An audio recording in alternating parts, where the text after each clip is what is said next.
Well. Good evening, viewers, wherever you are. Today marks the sixth, or is it the fifth Mandamano organized by Azimio. Well, it is 11 p.m. in Kenya. Here in the US, it is 4 p.m. Welcome to the debate. Today, we are going to discuss and analyze what transpired in today's Maandamano organized by opposition leader Raila Amolo Odinga. Well, today we had Maandamano in almost, I would say, half of the counties demonstrating. And from the feedback here from the social media, so many deaths have been reported. That's unfortunate. And my condolences to the families and those who lost property. But by and large, it is said that the police provoked the battle between the peaceful protesters. So it's quite unfortunate. The demonstration has been going on. We saw the matatu industries coming in, the taxi associations coming in, the transport community really played a very big role in today's Mandamano.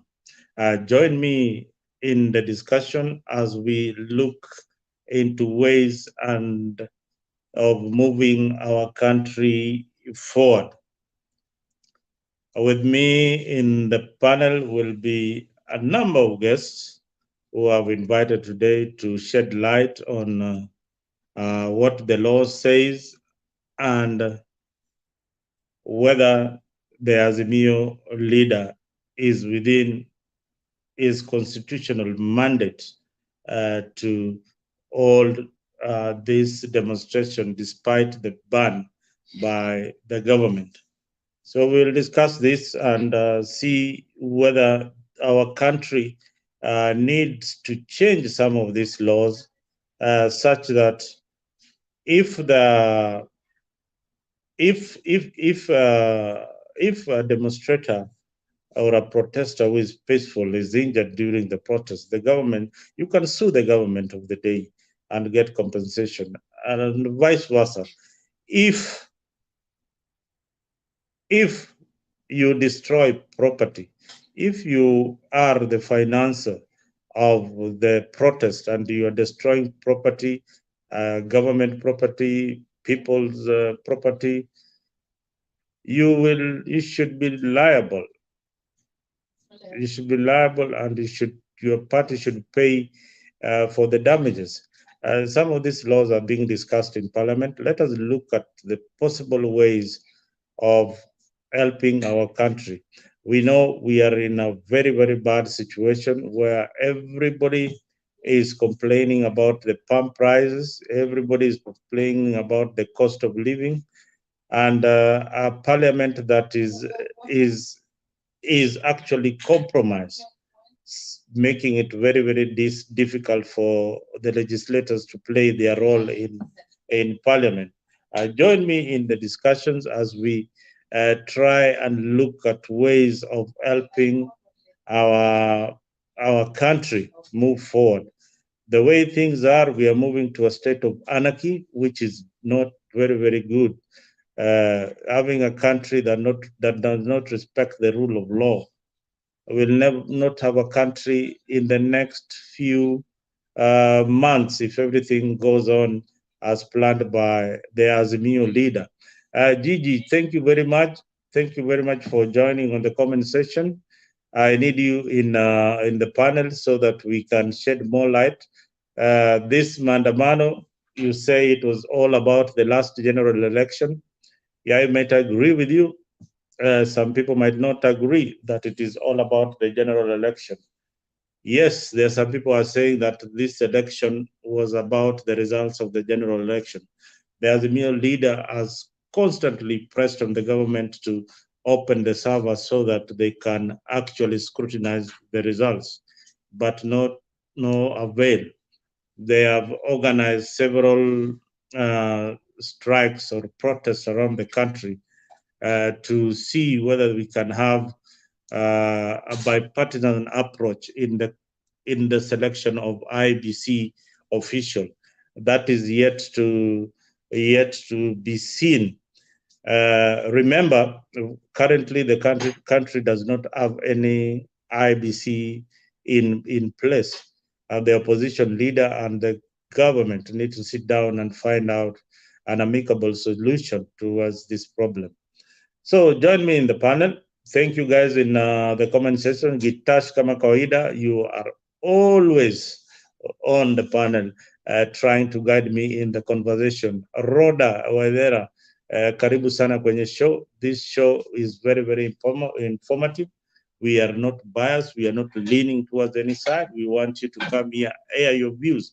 Remember that over 7 million Kenyans did not vote for Raila Odinga, neither did they vote for William Ruto. They are still undecided. They still want to see the country moving forward. We also have a case in court where Okiya Mtata is challenging the finance bill. There's a lot to be discussed in this particular show. So welcome and shed some light on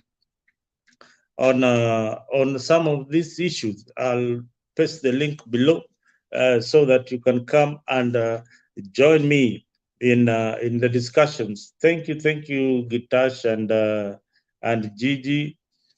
You say there were looters taking advantage of the situation. That is something that will definitely happen when you're having demonstrations in Kenya. This is a field day for people who want to steal. It is a very, very conducive situation for thugs to take advantage of the particular situation. This will happen most of the time. We've had these rallies going on, and we've seen pickpocketers coming in, attending those rallies and picking your phones, even phones of prominent leaders. In some rallies I had, Uhuru's phone was stolen.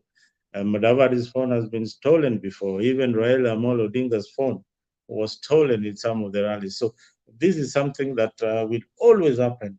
Some criminals will take advantage of the situation and really make a meal out of it. So join me in the discussion. Don't shy away. This is your country. You need to find a solution for each and every problem that is affecting us today. By and large, the demonstrations were also witnessed in Meru for the first time. Meru had a very, very, very peaceful demonstration. No violence reported so far in Meru, and no death reported in Meru. That is a very, very big plus. But in I think in Machakos or Ikolomani, somewhere there, there are reports coming in that one youth was shot by police. That's quite unfortunate. That's one death that was reported in social media. I am not very sure whether it is true. Maybe you can confirm from where you are what really happened. For the first time in Kondele, it was very, very peaceful demonstration witnessed in Kisumu.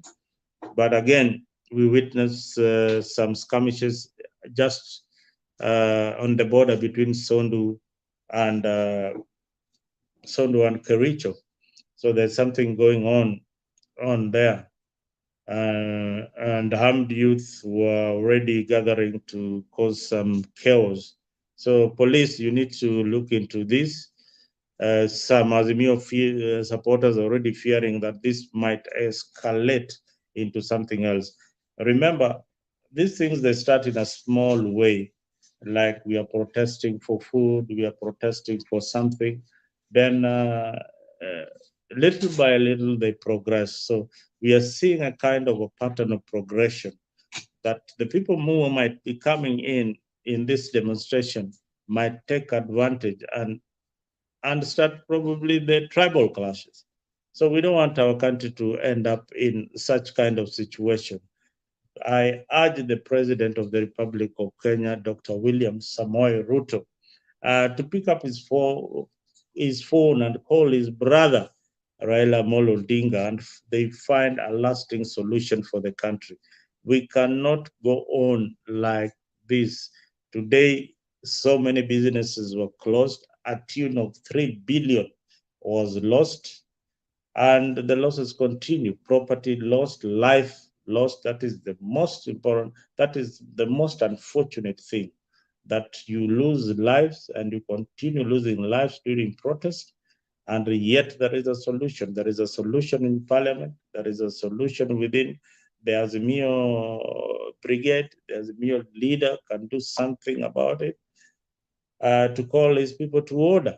The government can also negotiate with the opposition and look into their demands. What is whatever they are demanding affect both sides. The cost of living is affecting the people in Kenya Kwanza, and the cost of living is affecting the people in Azimio. So let us find a common ground so that we can move the country forward. We have been in this game for a very, very long time, and we need to stop at some particular point. This Mandamano is taking a new twist. When the hustlers will not be able to go to work tomorrow because there are demonstrations all over, then it's really going to be difficult. I can see in the comment section one of our main sponsors is saying that is joining the show. Oh, please come in the show. Come in the show, and we discuss these issues. Others are still stuck in traffic, wherever they are. They will be joining us. Alex, wherever you are, come into the show. I hope you are listening. And so many others, Kinamburu, everybody else. We need you in this particular show. You know, this is our country. We need to build it together. We need to look at the situations the way they are. We need to look at an amicable situation that will put these issues to rest, so that we can build a nation called Kenya. The way it is, we are moving toward civil disobedience. We're moving towards anarchy, where there will be no rule of law. In the country where I am, if you pick a stone to attack a police officer, or any other weapon to attack a police officer during a protest, let me tell you, he or she will shoot you dead. They'll kill you, and they'll be protected by the government. So where is the boundary between the protesters and the police? But kudos to some of the policemen, kudos to what they have done. Instead of attacking or shooting the protesters, they decided to take off. Sometimes it's good for peace when you don't want to escalate things. You just have to take off despite having an AK-47 or a machine gun by your side, and somebody is a civilian is attacking a police officer, and police officers are running. The crowd on social media, or the people who are watching, are cheering. So that's a state of anarchy. That is what is called now anarchy, where the rule of law will not be applied, but the rule of the jungle is what we are seeing. Police are supposed to provide law and order, and now wananchi are the one chasing the police who are supposed to protect them. That is quite unfortunate. It's happening in our country, and people are cheering it on. I find it important that we don't hear such things. Instead, we need to condemn such things.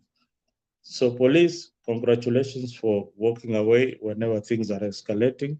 But the trigger happy policemen, I need you to take control so that you don't have so many bodies or so many people dying during these demonstrations. Others join me in the show as we discuss the problems of the country.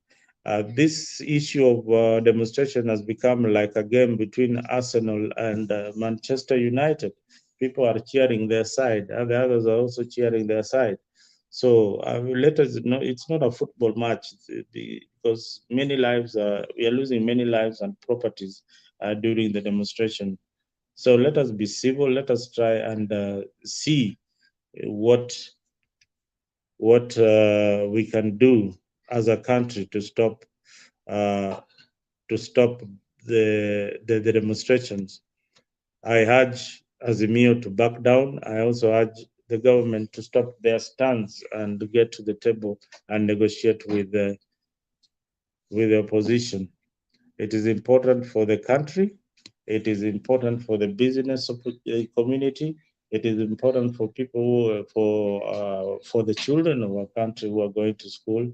It is important for everybody else. It is important for the economy. You cannot grow the economy with this kind of war that is going on between the two warring functions. So very soon, the number of tourists coming into the country will drop drastically. That's affecting the economy once again of our nation. So join me in the show. Join me as we discuss. I know I've not sent the link, but I'm soon sending you guys the link. Give me just a minute. For those who are requesting for the link, give me a minute.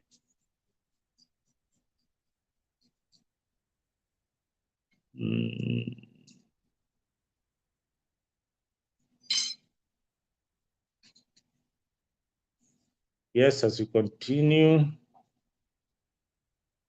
give me just a minute. I send you guys the link.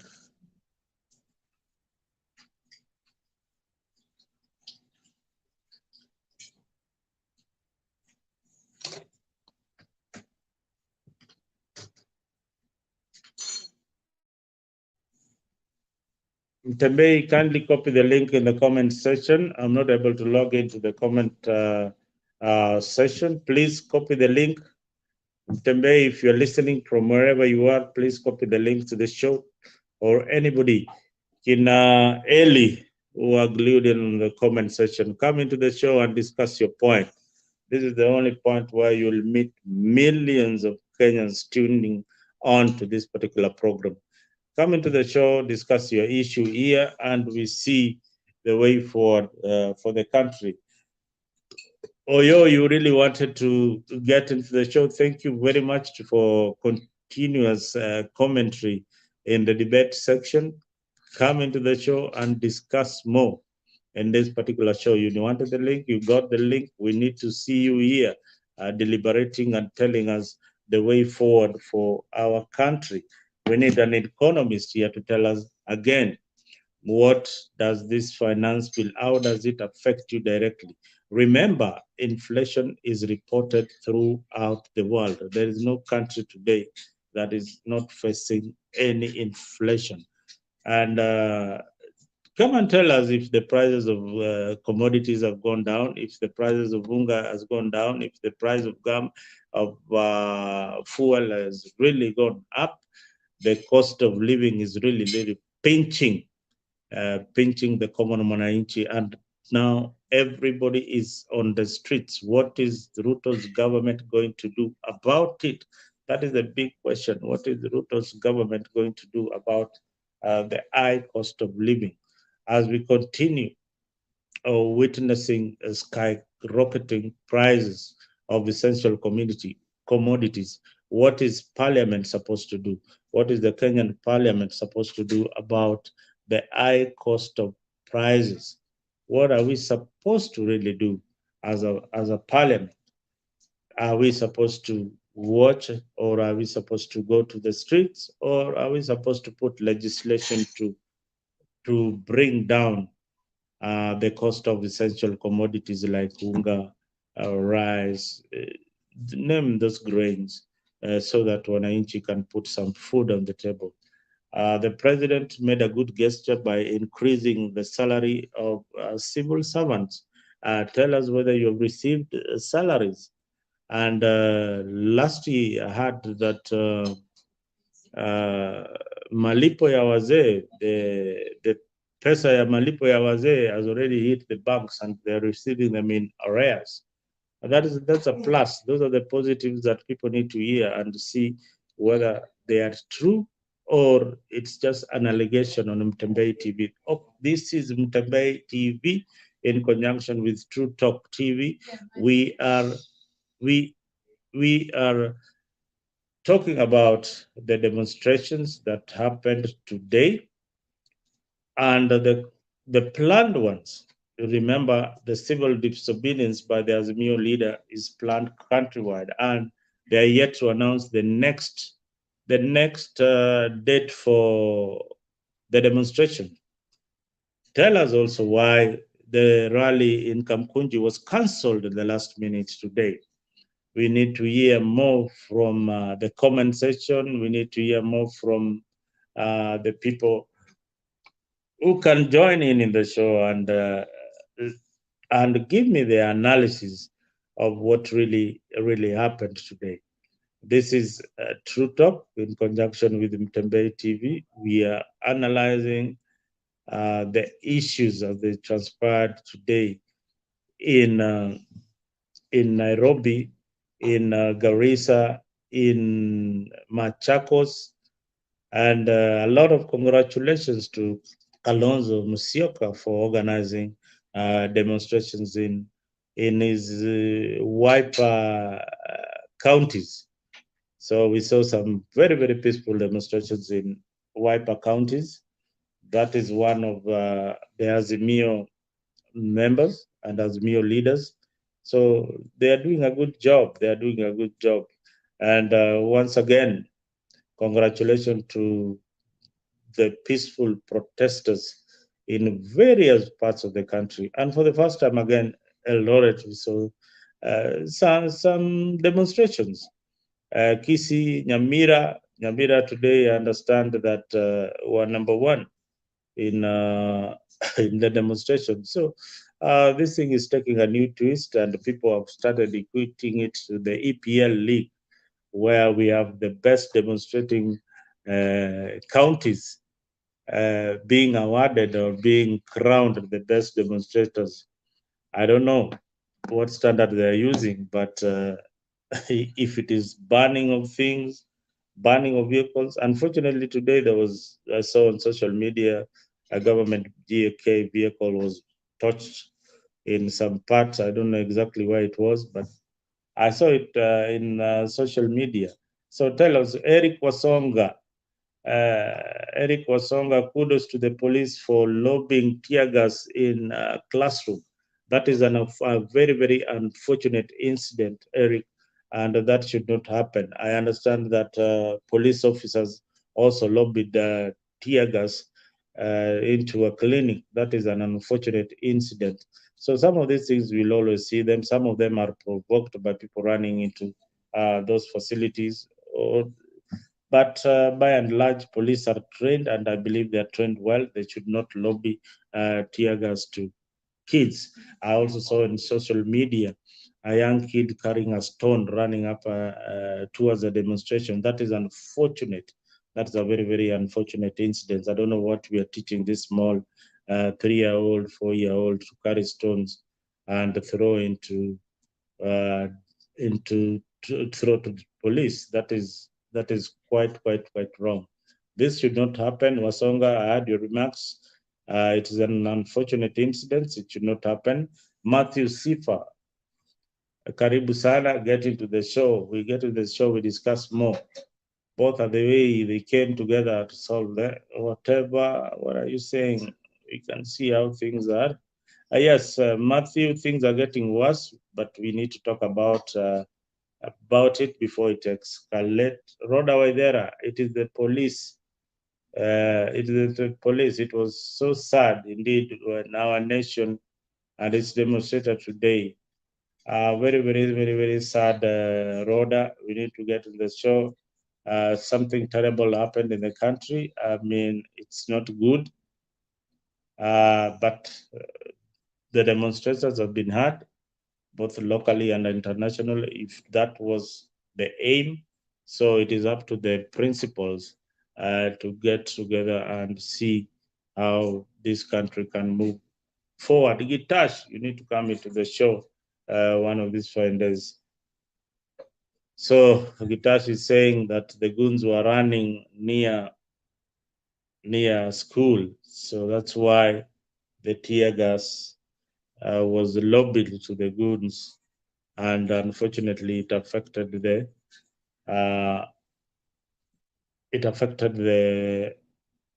kids. Rhoda, just a second. I'm giving you the link. I'm giving you the link. I don't know why it is so hard for me to get the link into the program. I'm giving you the link in a short while. I can't see. Rhoda, get to go to Mtembei, go to Mtembei live, go to Mtembei, and you can see the show in Mtembei, and scroll down, you'll find the live event. You'll see me there and get into the show. We need you here with your beautiful, wonderful analysis of the situation in your own way. We need you here as usual. Karibu sana, Rhoda. Karibu sana. Guys, I'm not able to add you into the show. Get it today. I'm not using my laptop today. Get into the Tembei YouTube channel. Scroll down. You'll see the live event. You'll see me there. The event is live. We are almost doing 30 minutes of the show. And log in and just come in and we discuss this matter. Let me try once again to get you guys the link.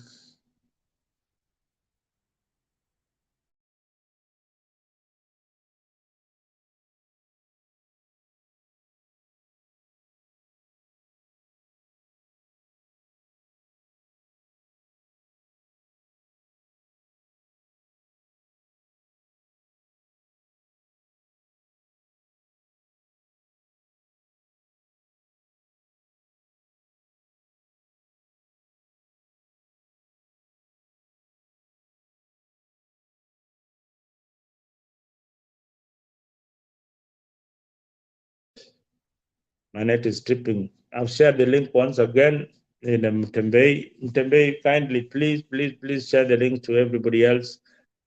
Thank you, guys. Thank you, guys. Oh, Washira.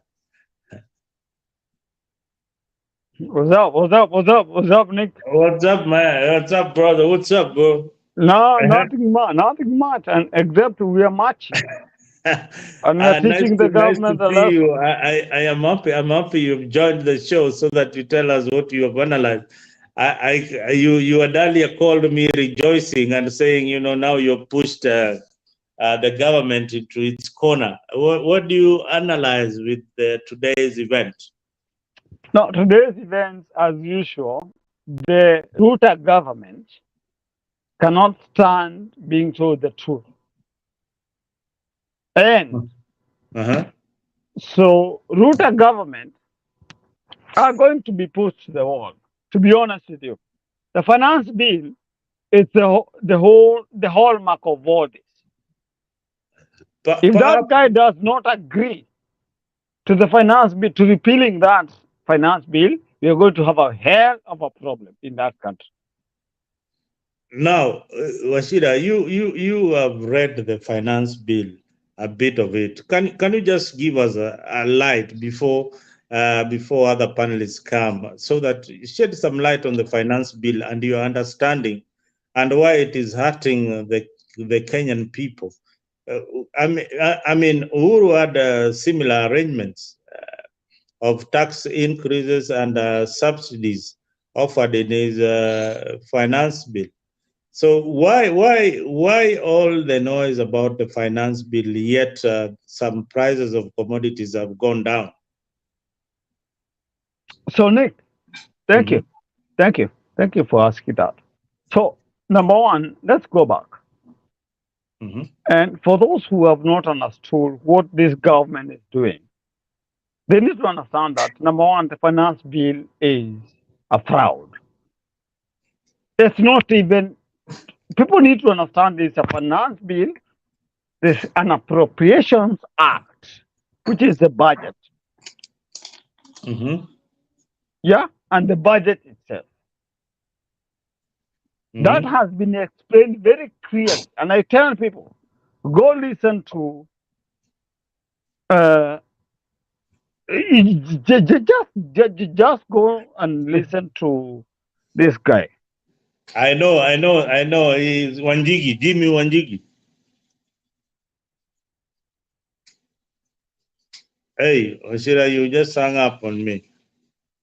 Washira is saying I go listen to some finance guru.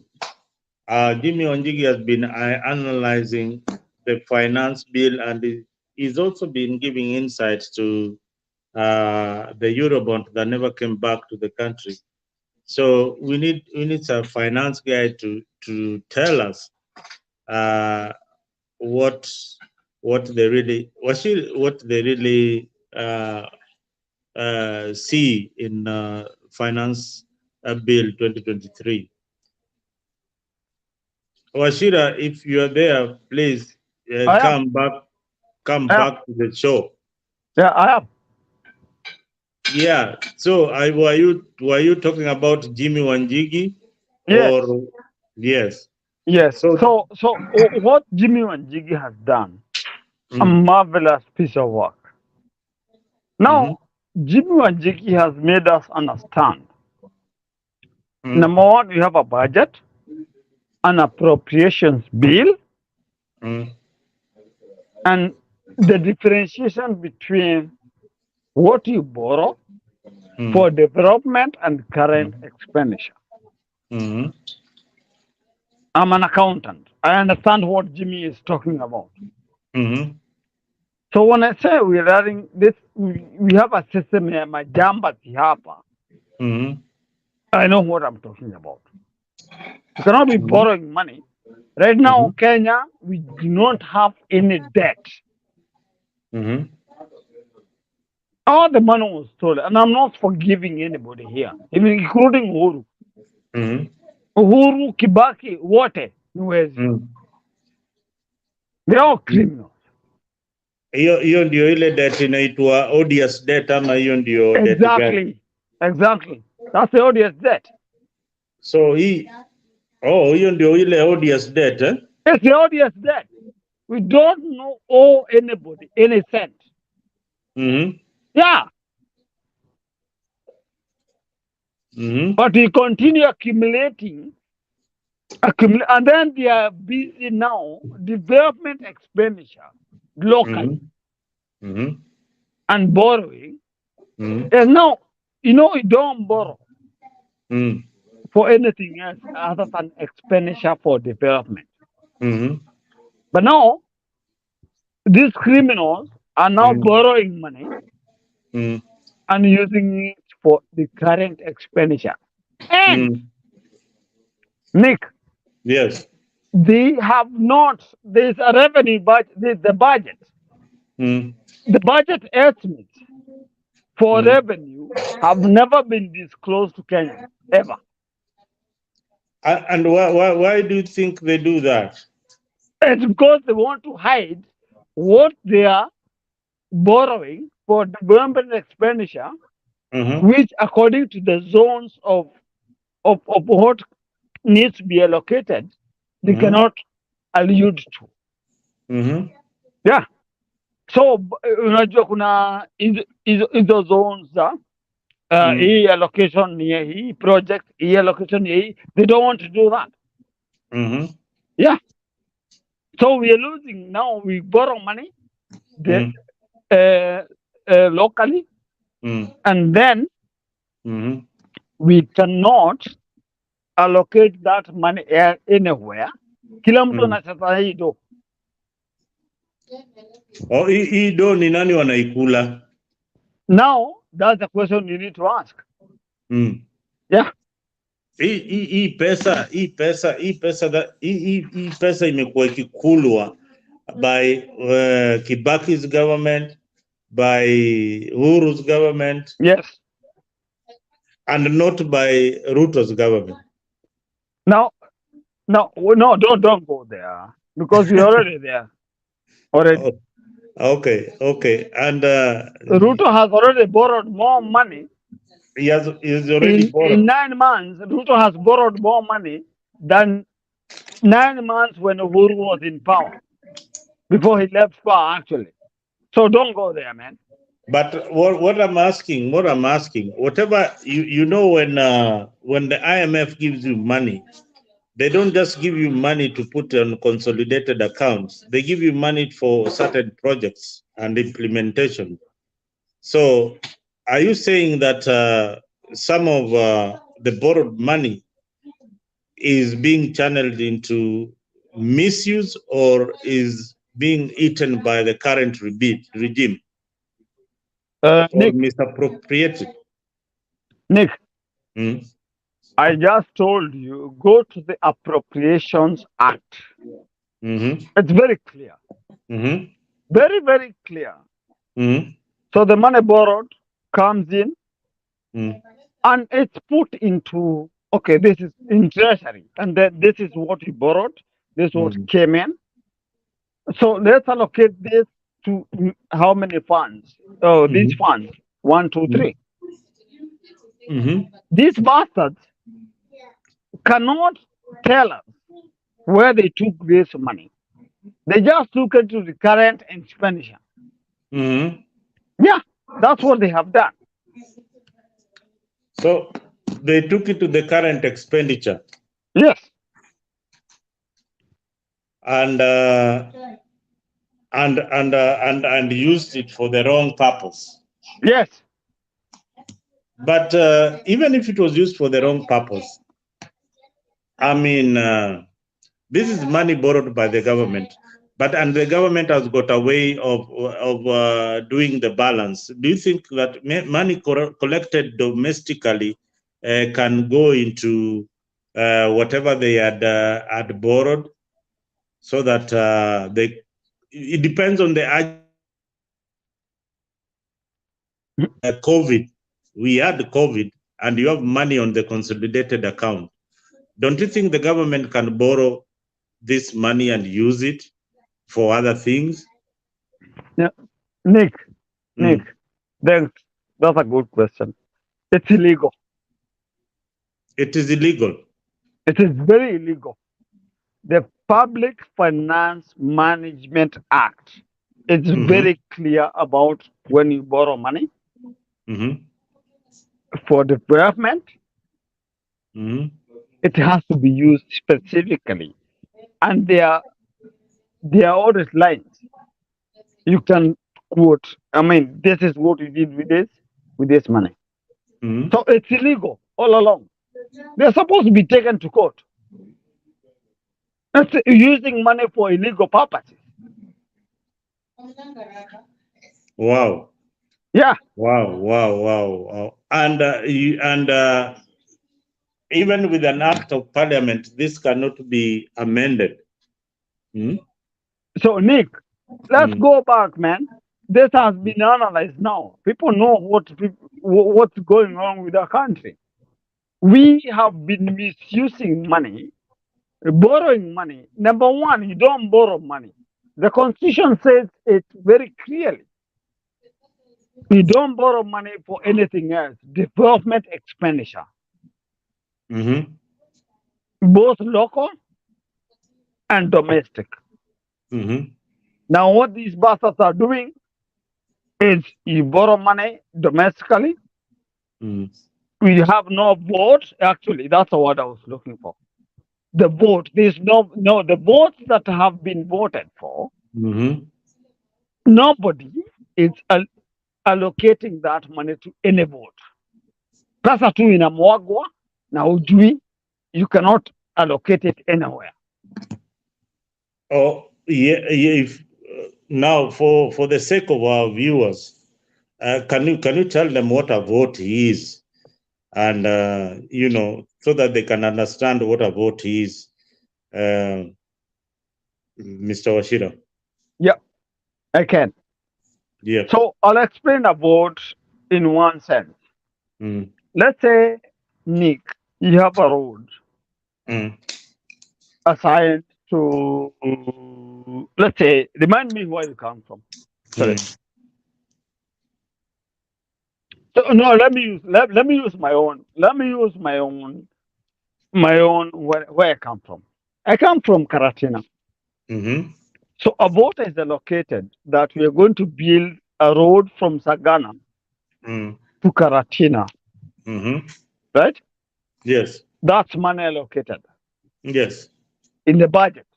Mm-hmm, But these criminals do not do that. mm-hmm, So the money is allocated, and so the budget is there. mm-hmm, But then all along the way, mm-hmm, money was assigned, money was given, but then the vote for the road uh, from Sagana to Karatina, mm-hmm, it's nowhere. mm-hmm.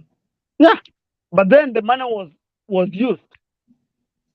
Wow. Okay, this is money allocated for a particular project, and it Yeah, goes to thank you. that is what is called a vote.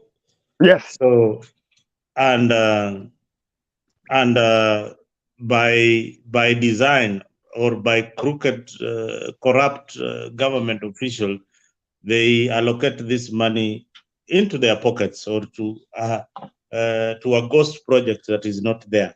Thank you. That is how we lose our money. Yep. How we lose our money. Yep. For the first time, for the first time, I heard of odious debts. Hmm. Odious debts. Hmm. Nataka uambie wananchi odious debt ni nini, yani ni kitu gani, kwa ufafanuzi tu eh? Okay, What is it? I can do that. Mm. So, what's an odious debt? An odious debt is, so we have been borrowing money Mm-hmm. all along, and what has happened along the way Mm-hmm. is, number one, we have two registers in the government. So one register we have never seen, which now we are seeing. And when I say we are seeing it, it's the same guy who brought it up. And now we are trying to see. Even the Auditor General could not even explain this. He was Mm-hmm. sick and tired of it. Mm-hmm. So, but my point is, so Mm-hmm. we have an audience debt here. You know why? Mm-hmm. We borrowed money and we have been paying money, the principal and interest.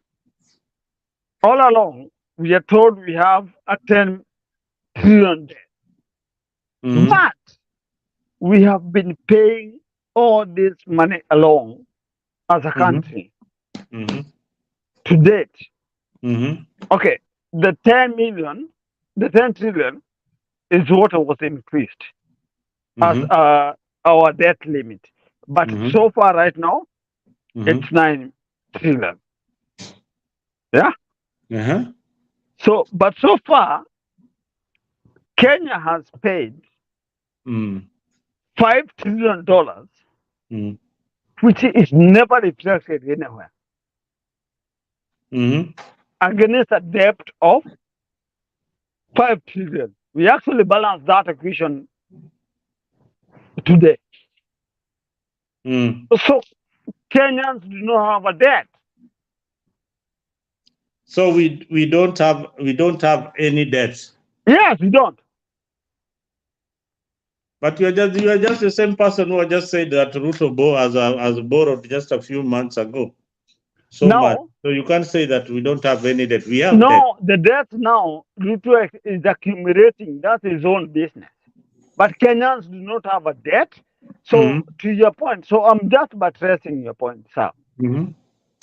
So, Kenyans do not have a debt right now. We are now just borrowing for other purposes. Ruto knows what he's doing.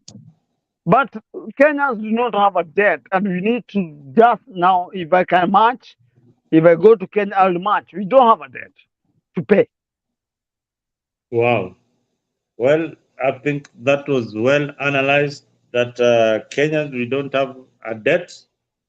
Some Kenyans still say that we have a debt to pay, and that is why the government has increased taxes so that we can service our debts, at the same time implement the government projects that Nick. Can you give me just a minute or two, yeah, go ahead, you have all the time, it's me and you here. bro? So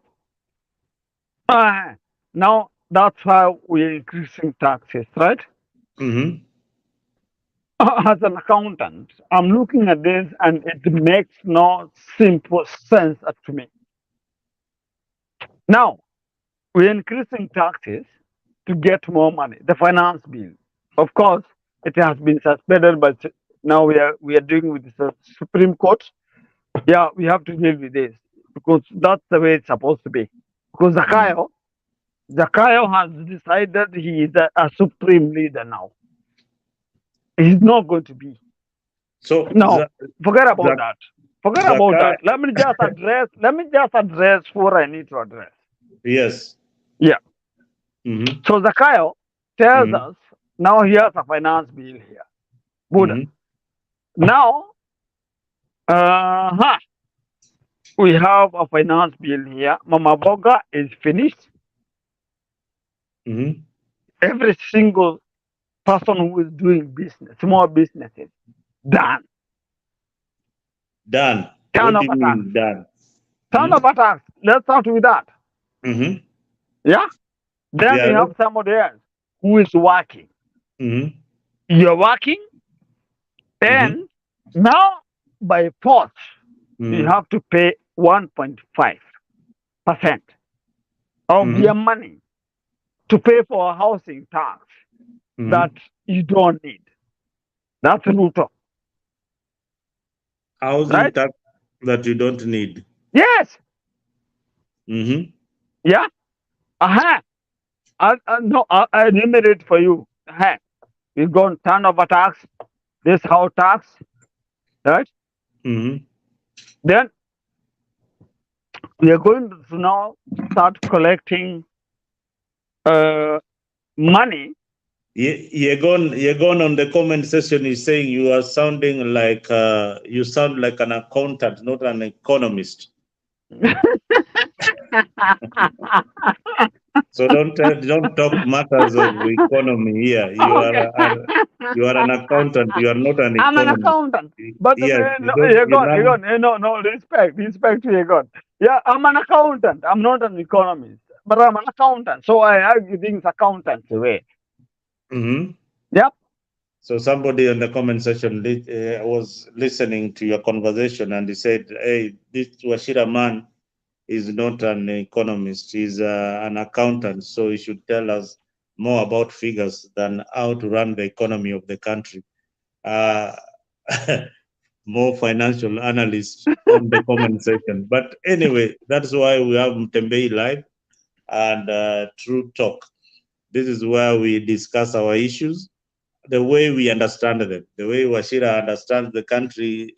That is his opinion. The way the country should run is his own opinion.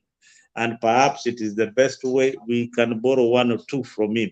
So you just tune in and listen to what we have to say. You don't have to absorb everything, but there are some important topics that Washira has covered that are very very informative, like the ODS debt. That is very very informative. Not so many people know or knew about the ODS debt, especially if you are not in the field of accounting and economy. You do not know about the ODS debt. But we are hearing it for the first time. We didn't hear it last year. We never had it in Kibaki's regime. We have had it in Ruto's regime. It is important. Washira, moving forward very, very quickly. Tell me, where in Karatina, if there were demonstrations in Karatina today, Yes, they were. To be were honest with they you, and were thanks mhm, Nick for asking that question. mhm, Yeah, Gashago was embarrassed today mhm, because he has been, he's a truthful man. mhm, Yeah, truthful man. He don't that people will not demonstrate. Karatina, it was a mess, and people were demonstrating because they have seen the reality. You can't mhm. continue lying to human beings. So So, yeah, mhm. Karatina, to your question, yes, Yeah, and demonstrations in Karatina, Nanyuki, Nyeri, everywhere else in the mountain. we also do you think the police in Kenya are doing a good job to quell the protest?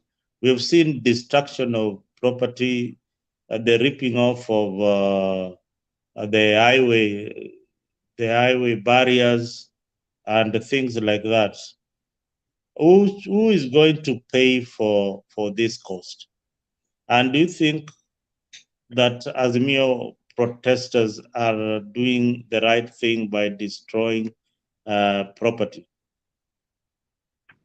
So Nick, can I ask you a question?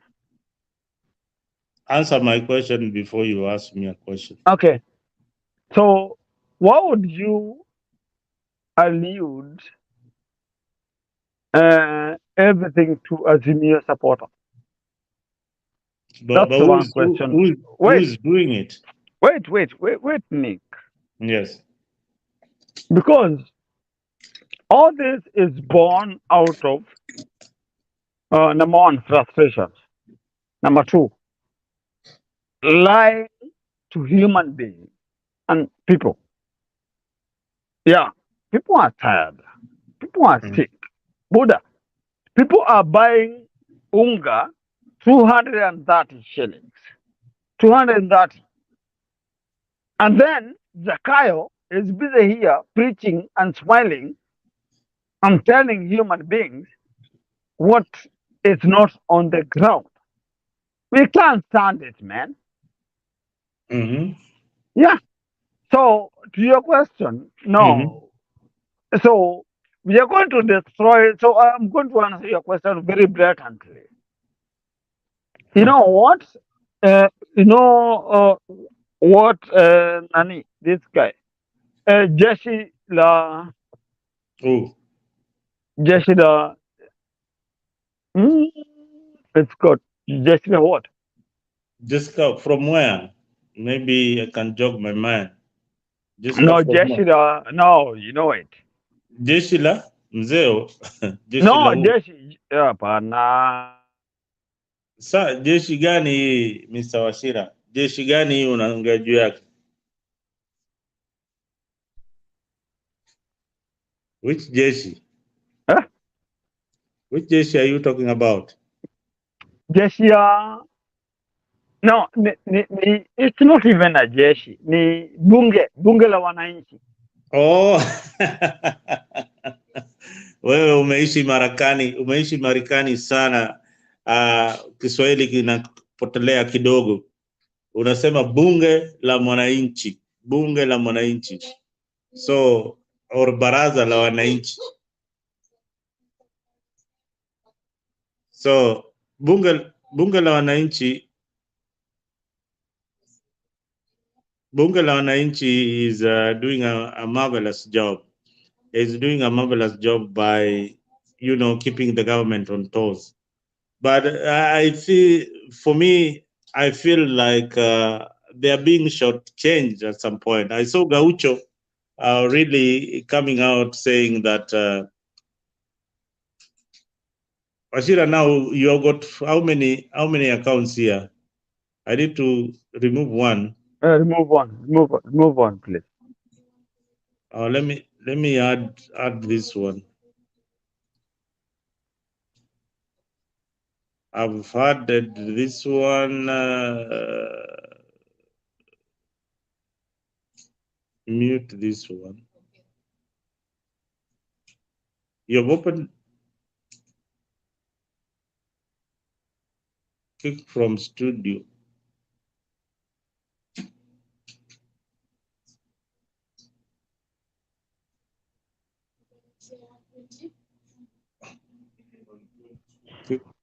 Kick guest from studio. I've kicked you out. Okay, at least now you have got only, yeah, you have got only this other account of yours. Thank you, sir. Yeah, this is better. Now people can see you. People can, yeah. Now I needed you to copy the link to Ken, the accountant from Pricewaterhouse, so that he can also come into the show and give us more light onto this this topic. But Washira, before we even go to the accounts part of it and how the economy is hurting, let us go to you are drinking in my studio. You better mute. Now let us go to what transpired today, and if it is going to escalate. Do you think Zakayo atashuka chini ya mti? Zakai hana choice. Sorry. Huh? Yeah. Thank you. So you can hear me, Nick, Yes, right? yes, Yeah. I can hear you. Everyone can hear me. So Zakai hana choice. Yeah. There are Uh, two things here, man. yeah. The finance bill. Let's just go back. It's not euphemism. It's not being emotional. It's reality. Mazik, what Zakai is doing, it's it's it's just murdering people. If I can use that word, and people forgive me for using that one. This guy is literally murdering human beings. But Zakayo has just increased salaries for civil servants How? for the first time in so many years. Or So you don't know that salaries have been increased by 7 to 14%, 10%. my friend. I read that whole crap. And the guy is not helping anybody here. Mm-hmm. He presumed his salary is not going to be raised, and he presumed and he told us the presumptuous Mm-hmm. thing to just cover. It's a small screen for him, what he did. He was trying to cover, it's a small screen. But the overall picture is Mm-hmm. Zakayo has decided to punish Kenyans, you like it or not. And for sure, you like it or not, look at that finance bill. No wonder the the court has Mm-hmm. decided no, we suspend this. We have had a conversation on it. Does anybody understand this? Because even the court has said no, we can't go ahead with this. No, the matter is still in court. The High Yes, Court suspended it. Is it in the Supreme Court? yeah. Now we are dealing with the Supreme Court. Now we are That's dealing with how the dire this highest thing court is. of the land. That is the Yes, Supreme Court. yeah. That's how dire this is. That's how dire Zakayo did, and now it has to go to the Supreme Court, and it's there now. So when I say this, some of these things, someone here might probably not understand what I'm saying. Agitated, probably you might think I am. No, but Zakayo is a thug. Zakayo, Zakayo is a thug. Yes. Well, that is your opinion. That is not the opinion of Mtembei TV and True Talk. That is the opinion for Wasjira, that Zakayo is indeed a thug. It's a But thug. unfortunately, Mr. Washira, I believe that Zakayo is trying to help the country that he found in a total mess. According to Treasury, according to CBK, there were no proper collection. There was no money in government when they took over. But right now they are trying to streamline things. They have continuously urged you to relax and wait for them to pass the budget and see whether they will implement their programs. Zakayo has said that he's bringing internet business in IT. You are in IT field also. Can you tell our viewers the opportunities that this will bring, even if you don't like the government? Can you tell our viewers the opportunity that IT will bring to our country? Yeah, I mean, are we mixing politics? We get out of politics. Let's now talk This about is this is IT. no. This is politics of economy, politics that can help the country.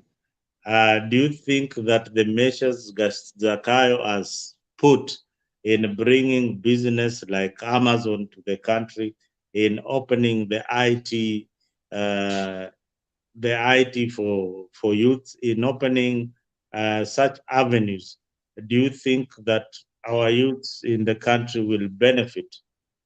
Yeah, if given time and these projects are implemented, even the housing, do you think it will can steer the economy in the right direction?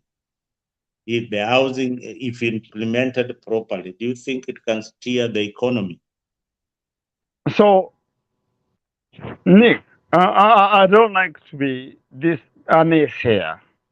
An naysayer, for people who do not understand, an naysayer is somebody who, castigating every single move about the government. Yes, Number one, I'm a 90, so I understand what he's trying to do. Digital technology, yes, that works. But then you cannot do digital technology and then tax the same folks who are doing content creation and taxing them 15%. Those are small kids. I mean, nimechukua simu yangu na nafanya video yangu, and then you come tax me out of revenue. Number one, for those who do not understand how you earn money in YouTube, and that is what a lot of these young kids are doing at home and everywhere in the world.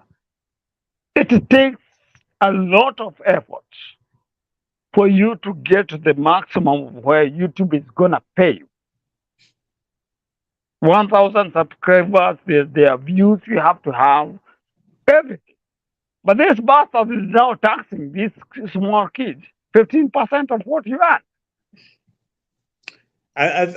yes, the tax by now it is already 5%. It is no longer 15%. The government acted through the Minister of IT, and the Mhm. tax has been reduced. So it's no longer the 15%. Mhm. But at the end of the day, if you're earning millions through your phone, you need to pay something to the government, because you need services, you need roads, you need security when you're doing your job, and you need a lot of things that is provided by the government. So,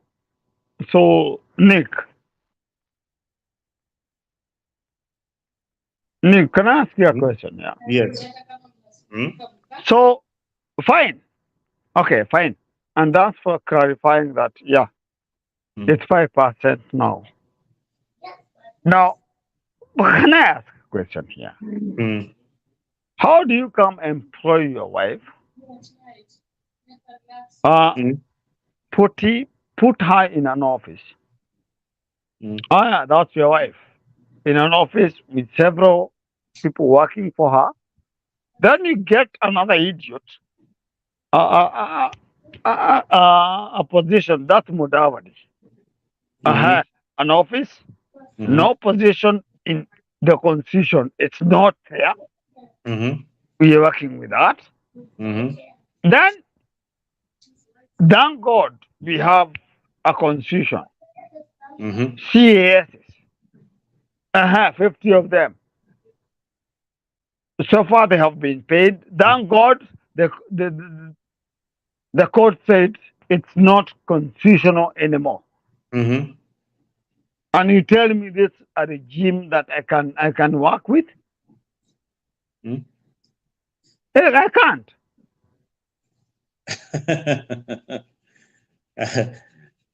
uh, thank you, Ashira, for your comment. And the guys in the comment session, thank you very much. Kenyan Rebel, we need you in the studio. Kenya Revolutionary, Washira needs you in the studio. He misses you so much. Thank you. That is his nature. So we need you in the studio. Somebody in Mary Wekesa is asking Washira, do you know how much unga is in Nairobi? It's 230. It's 230. Yes. Wekesa, I hope umejibiwa hapo. Washira anasema bei ya unga ni 230. I don't think ni 230. Pengine imepungua. Na hii I feed mahindi. no Nick, wait. I feed kids in Kenya. For those Uh-huh. who do not understand, I have kids I feed and I school. I take them to school. Mhm. So when I'm speaking here, it's not like I'm speaking from nowhere. Mhm. I mean, I pay school fees for kids here at home, Mhm. and I pay for food for those kids every Mhm. single day. So when I Mhm. say to that, I know what I'm talking about. So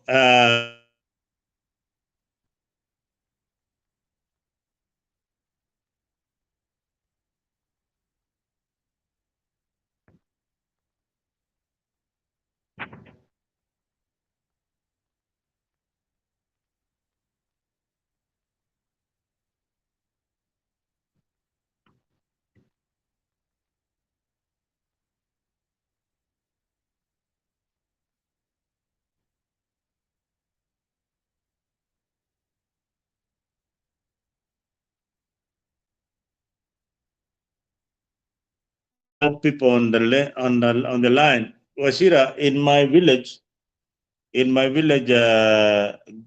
today, I was calling back at home. They're telling me maize, the goro is 100 shillings. Washira, you keep on adding yourself here. Why are you adding yourself? I need you to stay with one link. You're adding yourself too much. The Gorogoro is 100 shillings. You are saying that maize is 230. This is what I've been saying all along. There should be legislation to regulate the price of essential commodities in parliament. Bei ya unga inafaa kuwa standard, kama ni 150 iwe 150, kama ni 100 iwe ni 100. That is very, very important that that we regulate the prices of these commodities, so that we have a standard way of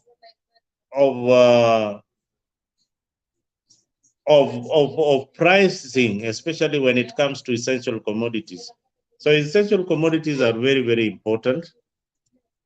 Parliament needs to regulate the prices of unga, the price of fuel, the price of grains. This needs to be standard, such that if you go to your Quick Mart or you go to your supermarket, wherever, neighbors, you find that the prices of the commodities are the same.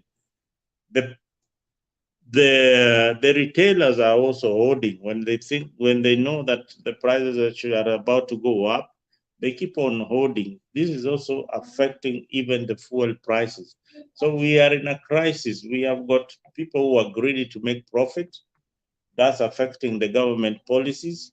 And we have also distance that is affecting the oil market.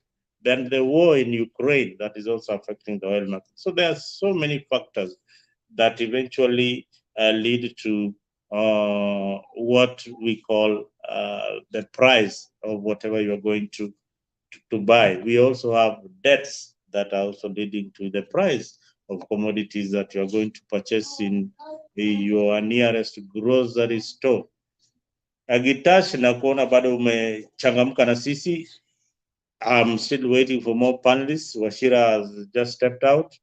I'm glad he was able to give a light on one or two things that were important. Guys, keep on coming, keep on logging into the show. This is Mtembei TV in conjunction with True Talk.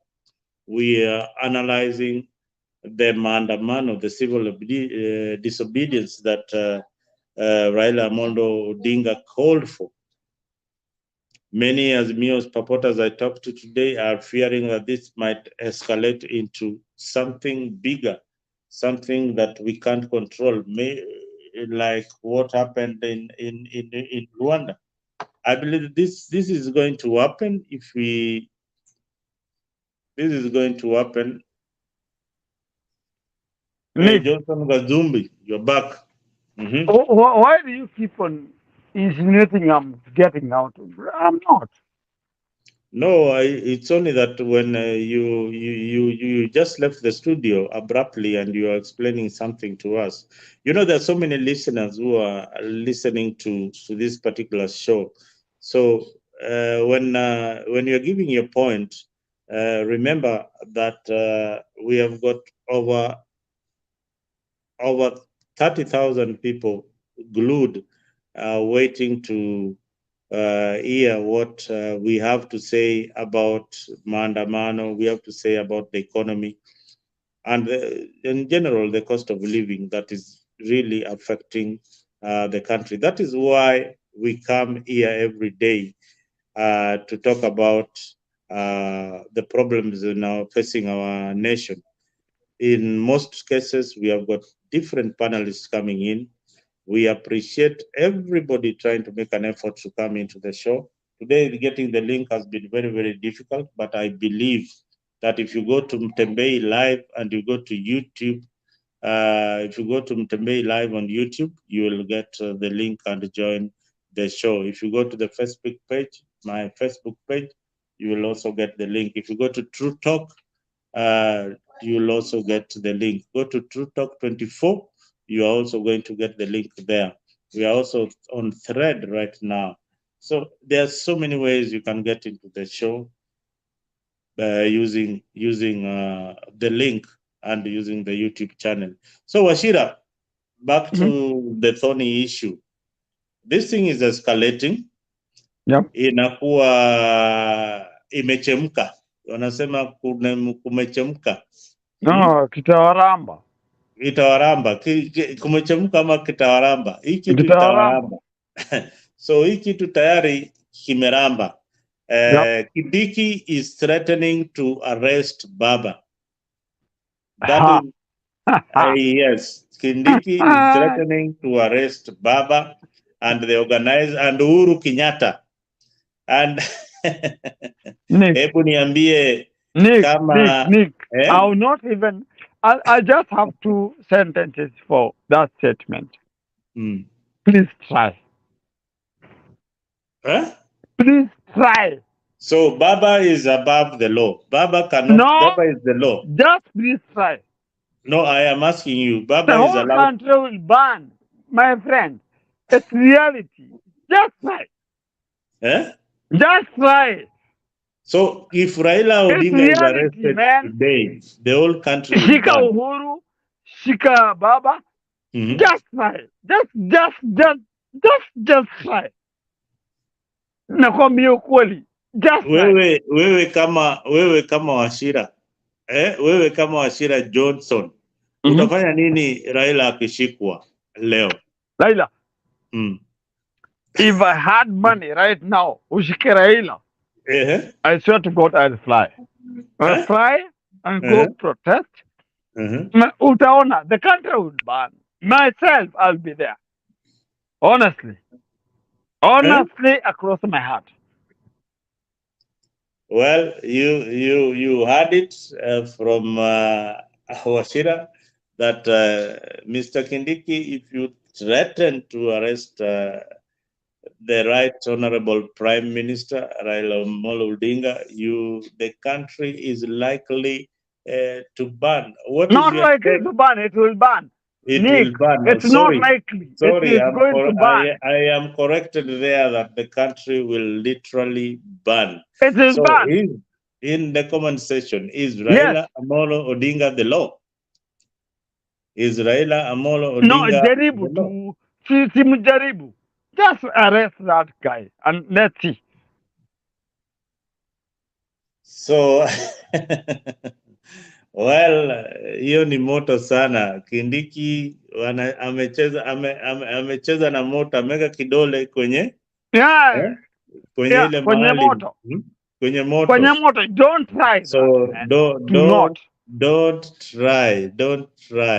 No. But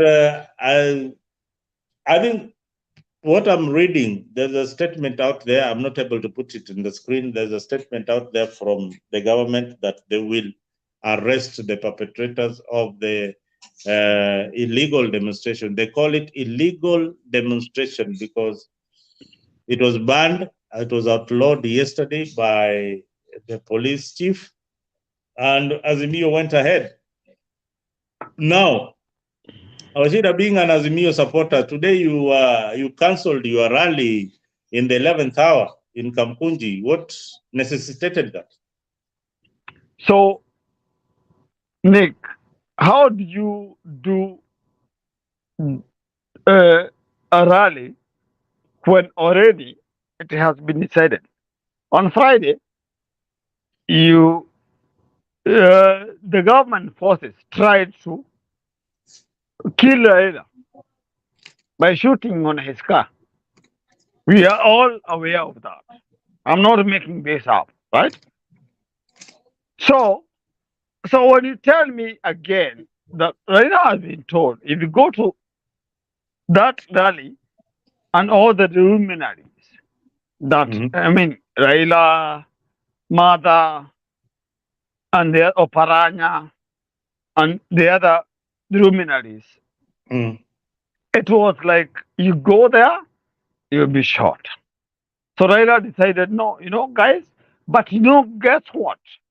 And the thing I'm so most happy about, people still demonstrated. And they told the government, you know what, go to hell. And they still did it. Including Gashagua's place. Me, the most thing I'm happy about is Gashagua, who keeps on yelling and yapping in where I come from. That's Karatina. The guy is on fire. People demonstrated. Yes. They demonstrated. Yes. And burned fire, whatever. They just made a mess out of Karatina, where I come from. Wow. And Laikipia, you are also you've got also link in Laikipia. How was it in Laikipia? Laikipia was a mess too, because David Moredi, who was a former governor, was perpetuating every single damn thing you can do to just tell the government stop. So Laikipia was also a mess. Not a mess in a bad way. What I mean is it was a mess in the sense that, the government was told you can't no longer mess around with us. So Laikipia was also like Nanyuki. It was like Karatina. It was like Kirinyaga. Kenya Rebel, your friend, is asking, what happened in Busia? Did you see what happened in Busia? I see what happened in Kisii. So Busia, I don't know. So I can't speak to Busia. Now, Kenya Rebel, you got your answer. Washira does not have any news about Busia, but reports on social media say that in Busia, Azimio supporters were chased away and stoned. That is what we saw in happening in Busia County. They didn't want any demonstrations in Busia. And Kisii and Nyamira. Did you see what is your take on Nyamira and Kisii? Myself? Yeah. I love Kisii people. They are sick and tired. Kisses, and I'm not going to interrogate anything about what we are as Kenyans, Mhm. but Kisses are also sick and tired, like Central, Eastern, and and just saying to Zakayo, hatuwezi, we can't handle this. You either calm down, Zakayo, or we deal with you. TC is perfect. You saw what happened on Friday. Them fighting the police mpaka polisi wakatoroka. But unaona nini? This is what I also, these sentiments I share with Kenya Rebel. He says that the more this mandamano escalates, the more people will turn against Raila. And do you agree with that statement? The more it escalates, the more people will turn against Raila. Now, At one point, why don't you just bring uh, and him? Azimio. Yeah, why don't you just bring him here? Because what he needs to understand, he's in denial. Eventually, they are going to calm down and they are going to cow down. Not even calm down, cow down. I mean, hauwezi endelea. Hii serikali si ya mama ya mtu. Huh? Yeah, si ya mama ya mtu. Man, Zakayo has to calm down. Either way. Kenya Rebel, go to Mtembei debate. I've just posted. I've just copied the link there.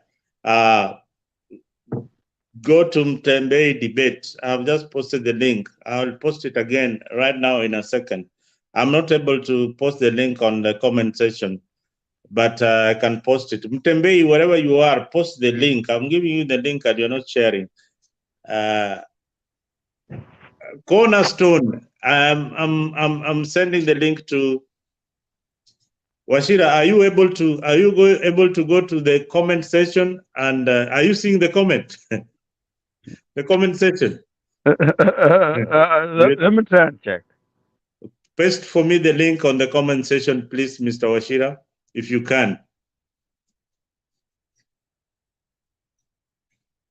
There's a place called comment there. Just Kenya Rebel is coming. Thank you. Asante sana. Kenya Rebel, and please post that link. Post that link on the comment section, Kenya Rebel. I know you've got a lot of insight and a lot of things to discuss. Post that link on the comment section. I'm not able to post it on the comment section. Please post it on the comment section. Let me share it one more time.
Hapa ndio zile nani anasema, Jakes anasema wamefanya ile kitu, but I believe we'll still have many people joining. Cornerstone, please. I've shared the link on Mtembei several times. Kenya Rebel. Let me share it. Let me share it on Mtembei.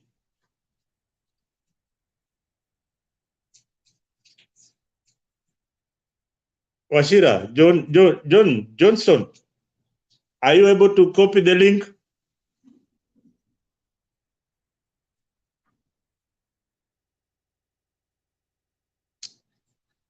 Why am I not? Washira, are you able to copy the link?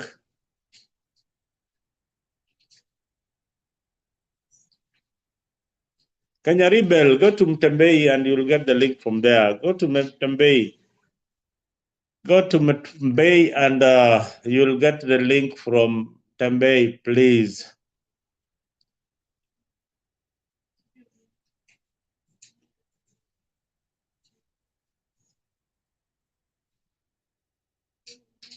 Well, we have views. We are still discussing on the crucial issues that are affecting our country. Gitash, asante sana.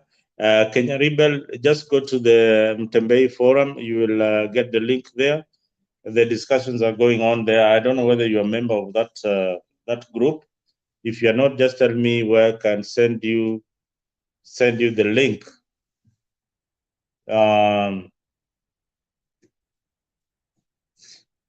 Jex, please share the link.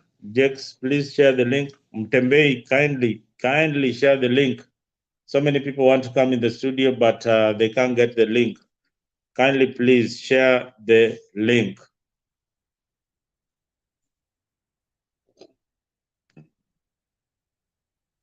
Let me just invite. Copy.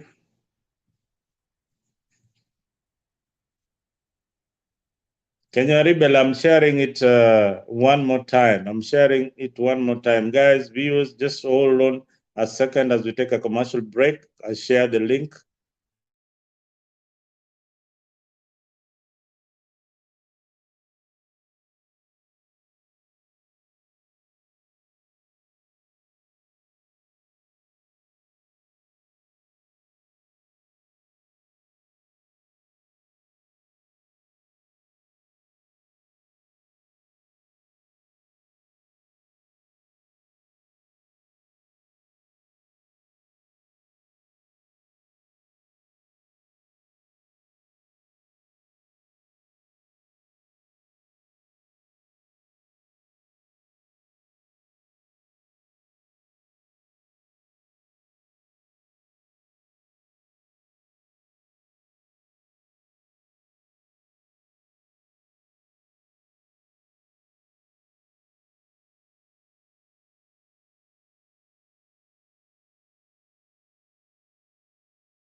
Hey, Johnson Gadumbi. Mr. Washira, karibu sana, karibu sana. I hope you shared the link now that you're back in the studio. Did you share the link?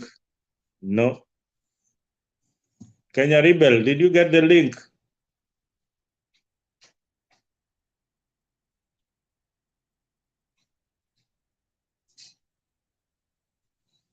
Yeah. As we were waiting for more panelists to come in, yes, we've been discussing about what transpired today in Kenya. Some people are saying on the comment section, let this thing escalate. Let the government not even stop it. Let it continue until people stop going to work, people stop putting some food on their table. That is the only time the government will come to action, and that is the only time Azimio will realize that they are fighting a losing battle. And that is probably when the government will also realize that they need to talk to the opposition leader. But the issue is on the cost of living. Is the cost of living being addressed properly on the streets, or it is just a way of bringing the government to the table to negotiate? It is up to you out there to come into this show and tell me whether this is a tactic that is working very, very well. We saw everything coming to a standstill in almost nearly all parts of the country were not functioning yesterday. So this is hurting the economy. The government cannot connect the much needed revenue to pay for its daily activities. And this cannot go on. This cannot go on. This cannot go on. Gitash, can this story go on for the longest time? I want to see also in the comment section you people contributing to the discussion. Can this issue of the maandamano and the protest go on like this without Zakayo coming down? Mm. Guys, I know you want Mzalendo. Mzalendo, we want it on YouTube, Mtembei Live. Oh man, I need to log out. I don't know whether I need to log out or not, but oh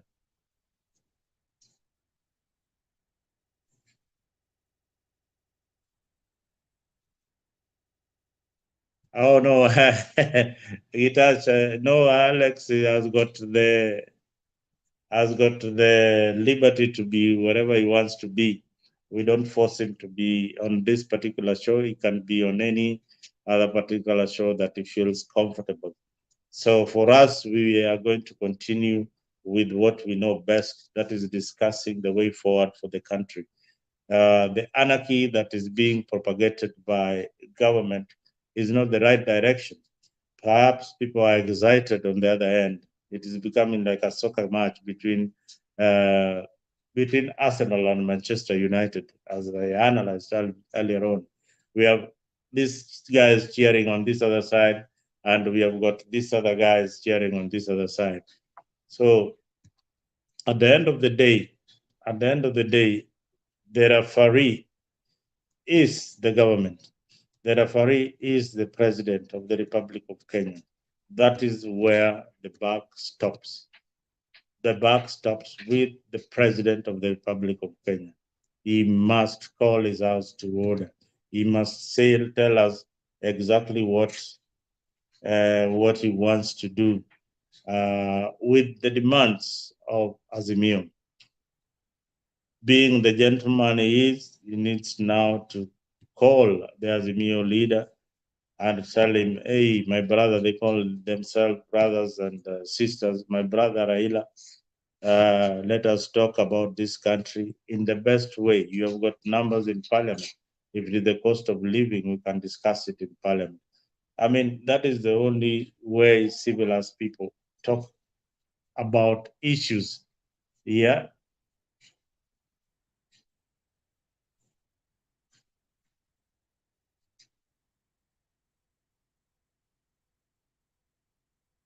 I'm wondering. Everybody is telling me the link is gone off, but I'm seeing other people tuned on. I am seeing people still listening.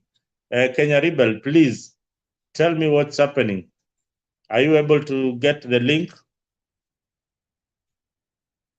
Are you able to get the link? Are you able to get the link? Let me try it one more time.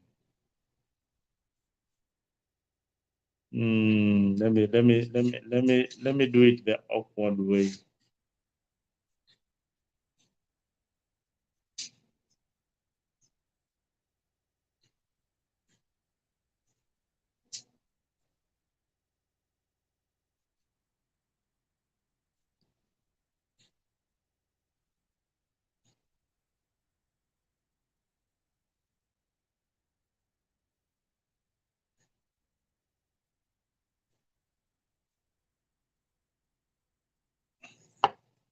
Let me let me try the unorthodox means of you guys having the link. That is the best I can do at the moment because I don't have my laptop. I can't get into the commentary session. Let me just keep on trying until we get things right. Uh, yes, yes, yes. Let me see what. Oh, Alex, Cornerstone. That is a place where I don't want to be at this particular moment because we know the direction of the talk. I mean, we need to have a sober discussion about our country. So the sober discussion is here. We'll give you a chance to say whatever you want to say without being gagged. We are not affiliated in any way to Azimio leader or William Samoei Ruto. We look at our country in the best possible way. I have always said that perhaps if Raila Amolo Odinga was given the position of the presidency, uh, we never know. Things would have been just the same or probably would have been better. But this government has barely been there for a year. We are yet to see a budget passed by the government. So I give it time. I'm those people who are very, very patient. So I'm not in a hurry to see.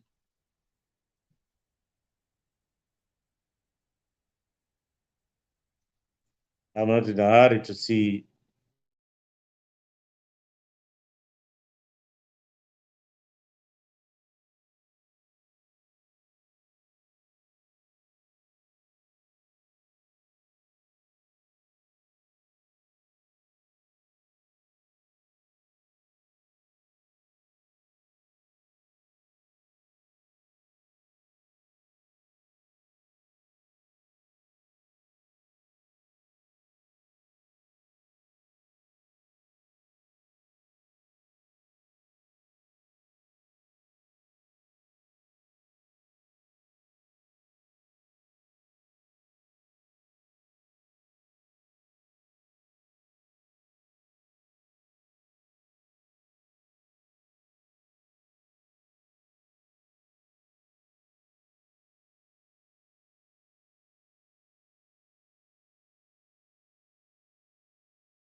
Guys, we are really having a problem. We can't get the link. I am trying to get these guys to come into the comment section. Just come into the comment section and paste that link, please. Come into the comment section and paste that link. That's the only way we can get people onto the show. And Tempe, please come into the show. Come into the show. Come into the show, tafadhali.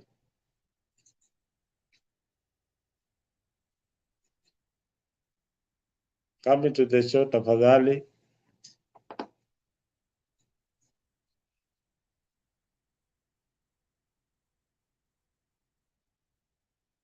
Kujeni.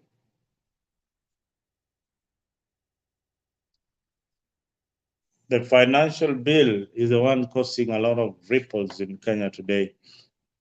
Yes, yes, yes, we are still here. We are still discussing the issues. Earlier on, I had Mr. Washira talking about the ODS debts. Now we are on Mandamano. This thing is escalating. This thing is becoming bigger. People are losing their lives. Nobody is willing to budge. The government has made good of its steps. The rally was cancelled the last minute by Azimio leader, citing that there was some logistical issues. It is up to you. You panelists who are out there, people in the comment section, tell me why this rally was cancelled the last minute. Was it necessary to cancel the last minute? Anyone with a laptop to gosh.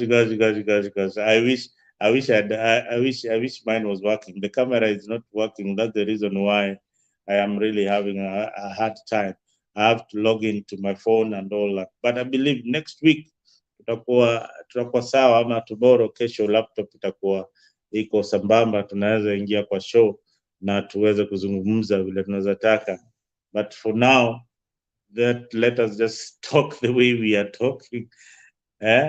Ni kama kujiongelesha, but ni sawa tu cornerstone na kusikiza. You are keeping me glued into the topic. That is the reason why you are on the comment section.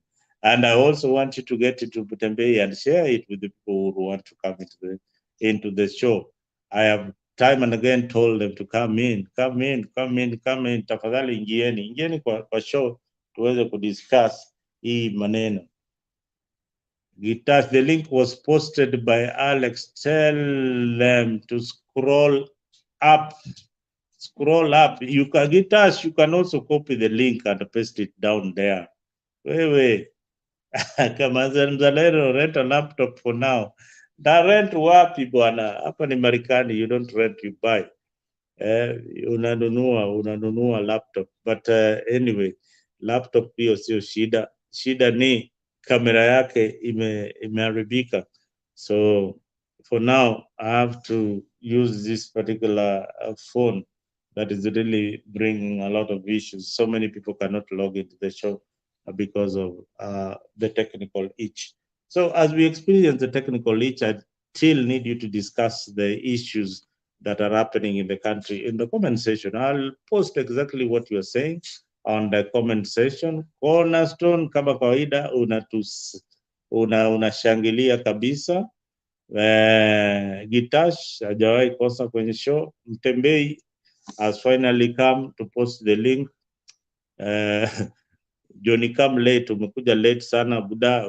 Next time kuwa alert tafadhali. You need to be on top of the game. So Mtembei has posted the link there. You can come and join. Kenya Rebel link sasa iko kwa comment section, unaweza ingia pale na uingie Gitash. Sasa umeona link Cornerstone, hebu ingia sasa. Ulikuwa unalilia link ndio hiyo. You've been given the link. We need you in the studios so that we can discuss the issues of our country. If this country burns, it will burn with all of us. Some of you, if you were there in 2007, you know how things went. It just started with a small fire, then in Rift Valley, then ikaanza. Eventually ikakuwa ni kitu kubwa, sana. Ikakuwa ni kitu kubwa sana. We don't want our country to go that direction. Cornerstone, Mtembei has posted the link on the comment section. Please just click on it and join. Kenya Rebel, the link is already out there. You can click and join the show so that we can have a discussion around what really transpired today. Tukikunywa tamba la maji. Yes. Mtembei Live gives everyone a chance to debate. Yeah, that is the beauty about the Mtembei show. It gives you every particular Tom, Dick, and Harry, no matter your language, no matter your political affiliation. This is where you come and air your view. And this is a good platform because we are neutral. We are neutral. We will not gag you. We will accept whatever you are saying. It's only that it will not remain the position of Tembei TV. It remains your own political point of view. For us, we want to try to be as neutral as possible on the debate. We want to see the positives of the government and the negatives of the government. I have said time and again that this government has got a bloated wage bill that needs to be controlled. This government is traveling too much. For example, the trip to Chad, what value does it add to the country? Yes, we need integration. We need the friendliness within our neighbors, but there are some trips. There are some trips that don't add value. If you are not getting oil in Chad, then it doesn't add any value. We need trips that bring economic value to the country. And some of these trips you can organize a Zoom meeting that cuts a lot of cost ya kufuel ndege, entourage inaenda pale. If you have just a laptop, you can link with your counterpart on the other side and discuss very, very important issue, especially during these economic times that are happening globally. The price of oil is not going down anytime soon. The war in Ukraine is escalating. So things are going to be very, very, very difficult. The route to bring oil to Kenya is becoming more and more difficult, more and more difficult. With the price of the dollar going up each and every day, you cannot have a budget that is is constant. You keep on. You have to adjust each and every time. You put the estimates, and the next morning the price of oil is up. That is what we experience here.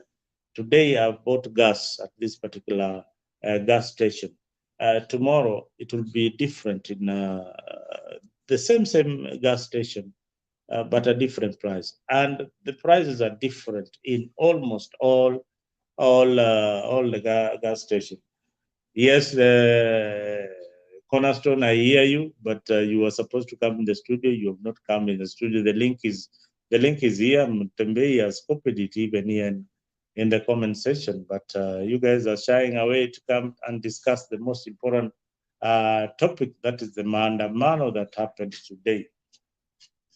Kenya is heading towards civil disobedience. Not we are even there. Not that we're heading there. We are even there. What is the way out? What is the way out?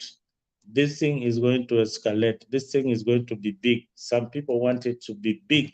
Some people are looking at this is the only way to remove Ruto from power. This is the only way. Mzalendo amefreeze. Is it true? I am not frozen, man. This is the only way. This is the only way. Cornerstone, civil disobedience is not the best way to go. We need to protect people's businesses and to protect our country. I was disappointed to see Iranian presidents in our country, in our country that could buy us a lot. I was disappointed not to see or to see the Iranian president. I don't know whether that trip transpired. There was a kind of a diplomatic confusion going on there. There was a kind of diplomatic confusion going on there. Hey, Haley, how are you, my brother?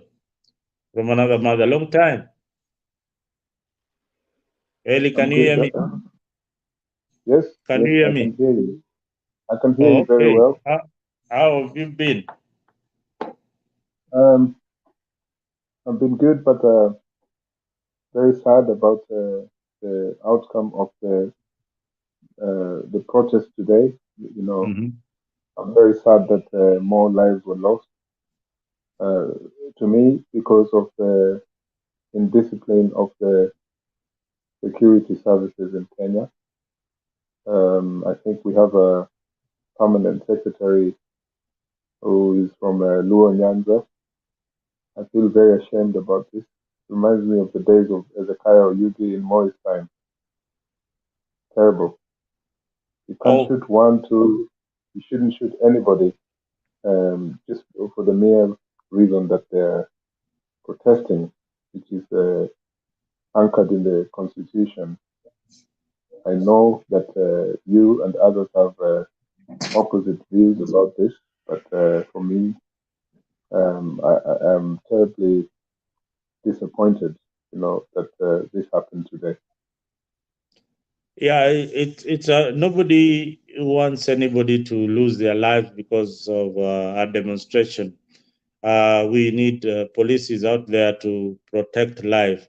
But Eli, what is your take when wananchi chase the police up and down with arms? What should the police do in such a case?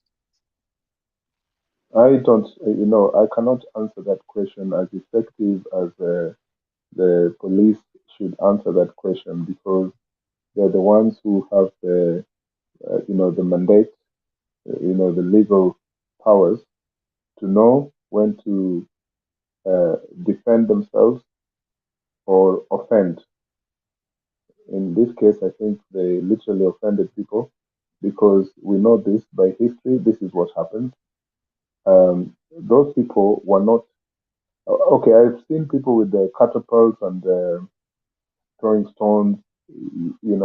It's ridiculous. I mean, even the long war in Palestine between the Palestinians and the Israelis in the West Bank. Mostly you see the civilians throwing anything they can because they don't have the legal weapons. You see, so I think the police need to have a lot of patience in how they deal with people.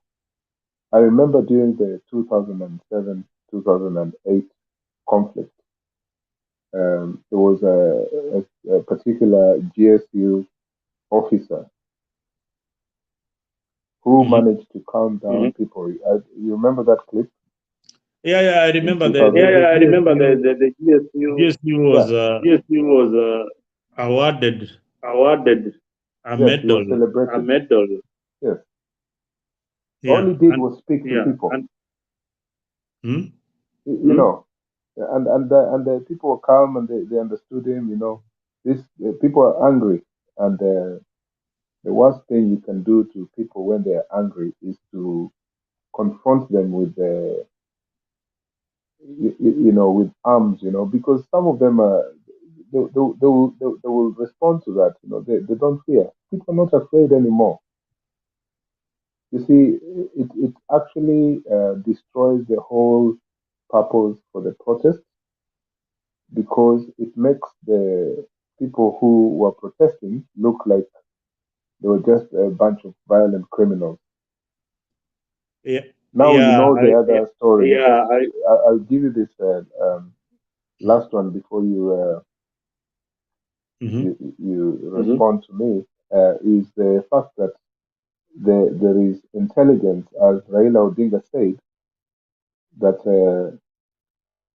the security services scrambled some people, some goons as they call them, to to destabilize the situation at Kamukunji grounds.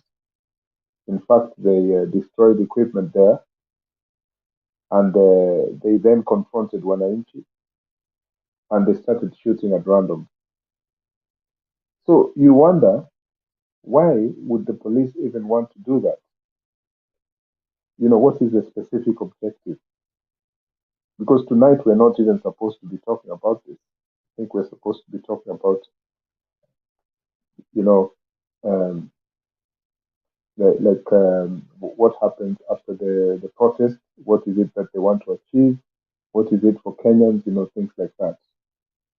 And it's so unfortunate because if this is true from what Raila Odinga said today, that from his intelligence people, who of course work in government, um, that they had brought people from, this,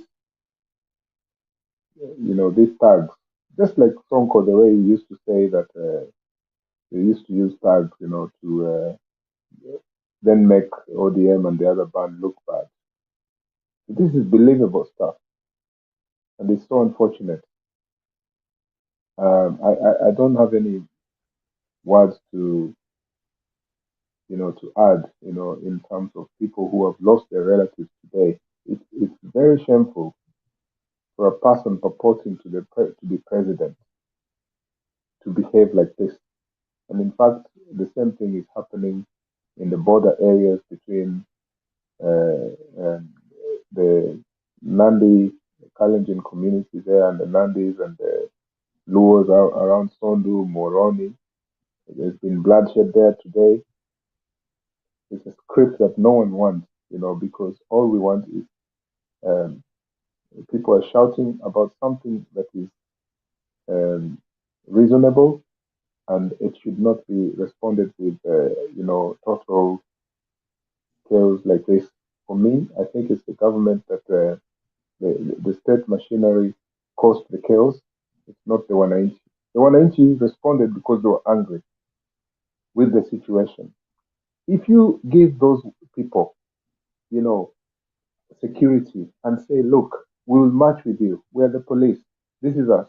We're going to march with you to Kamukunji grounds. We'll take you there and we'll even give you, um, escort back to wherever you came from.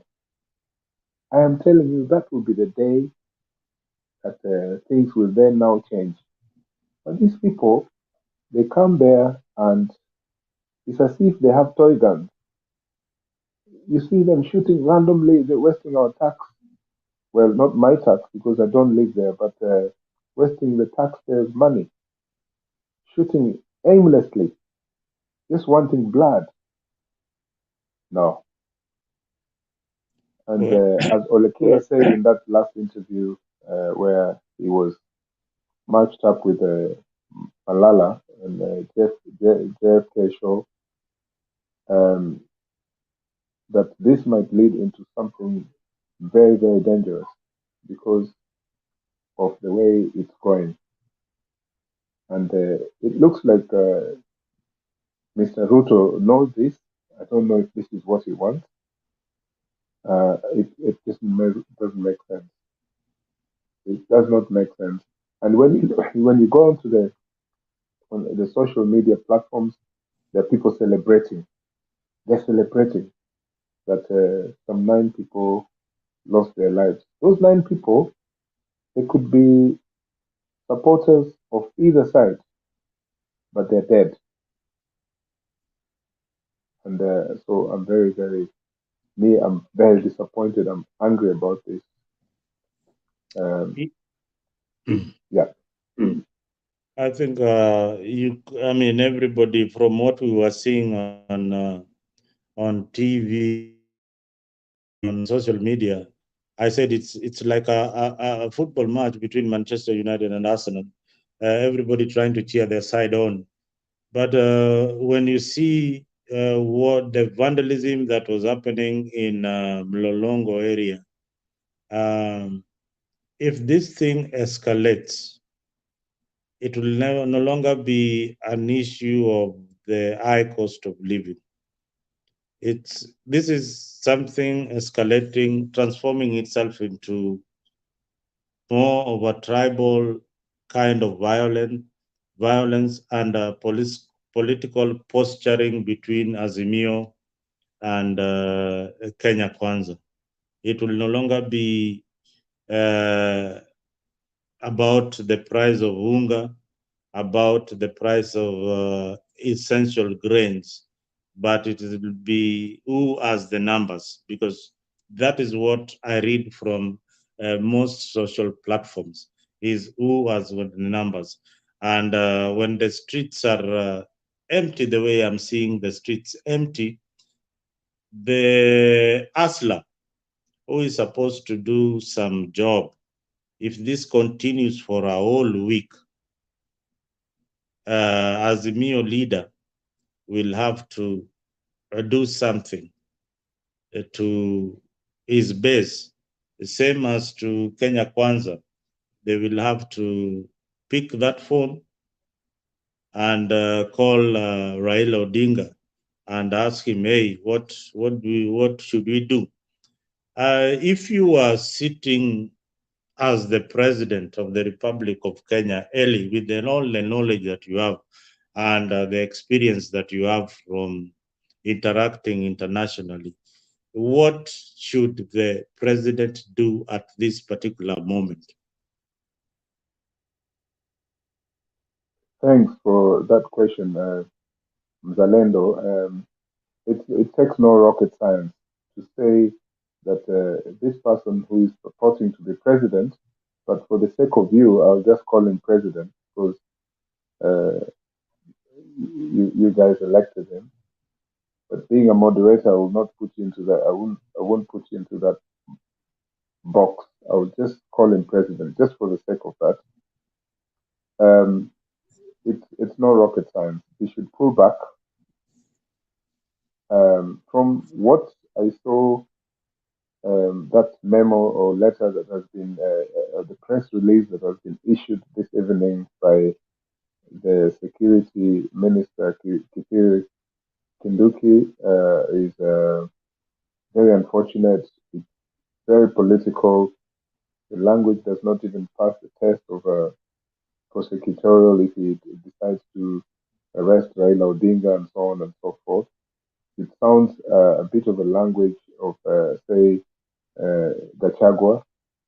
These people who are around this man Ruto and Ruto himself, they're hardliners.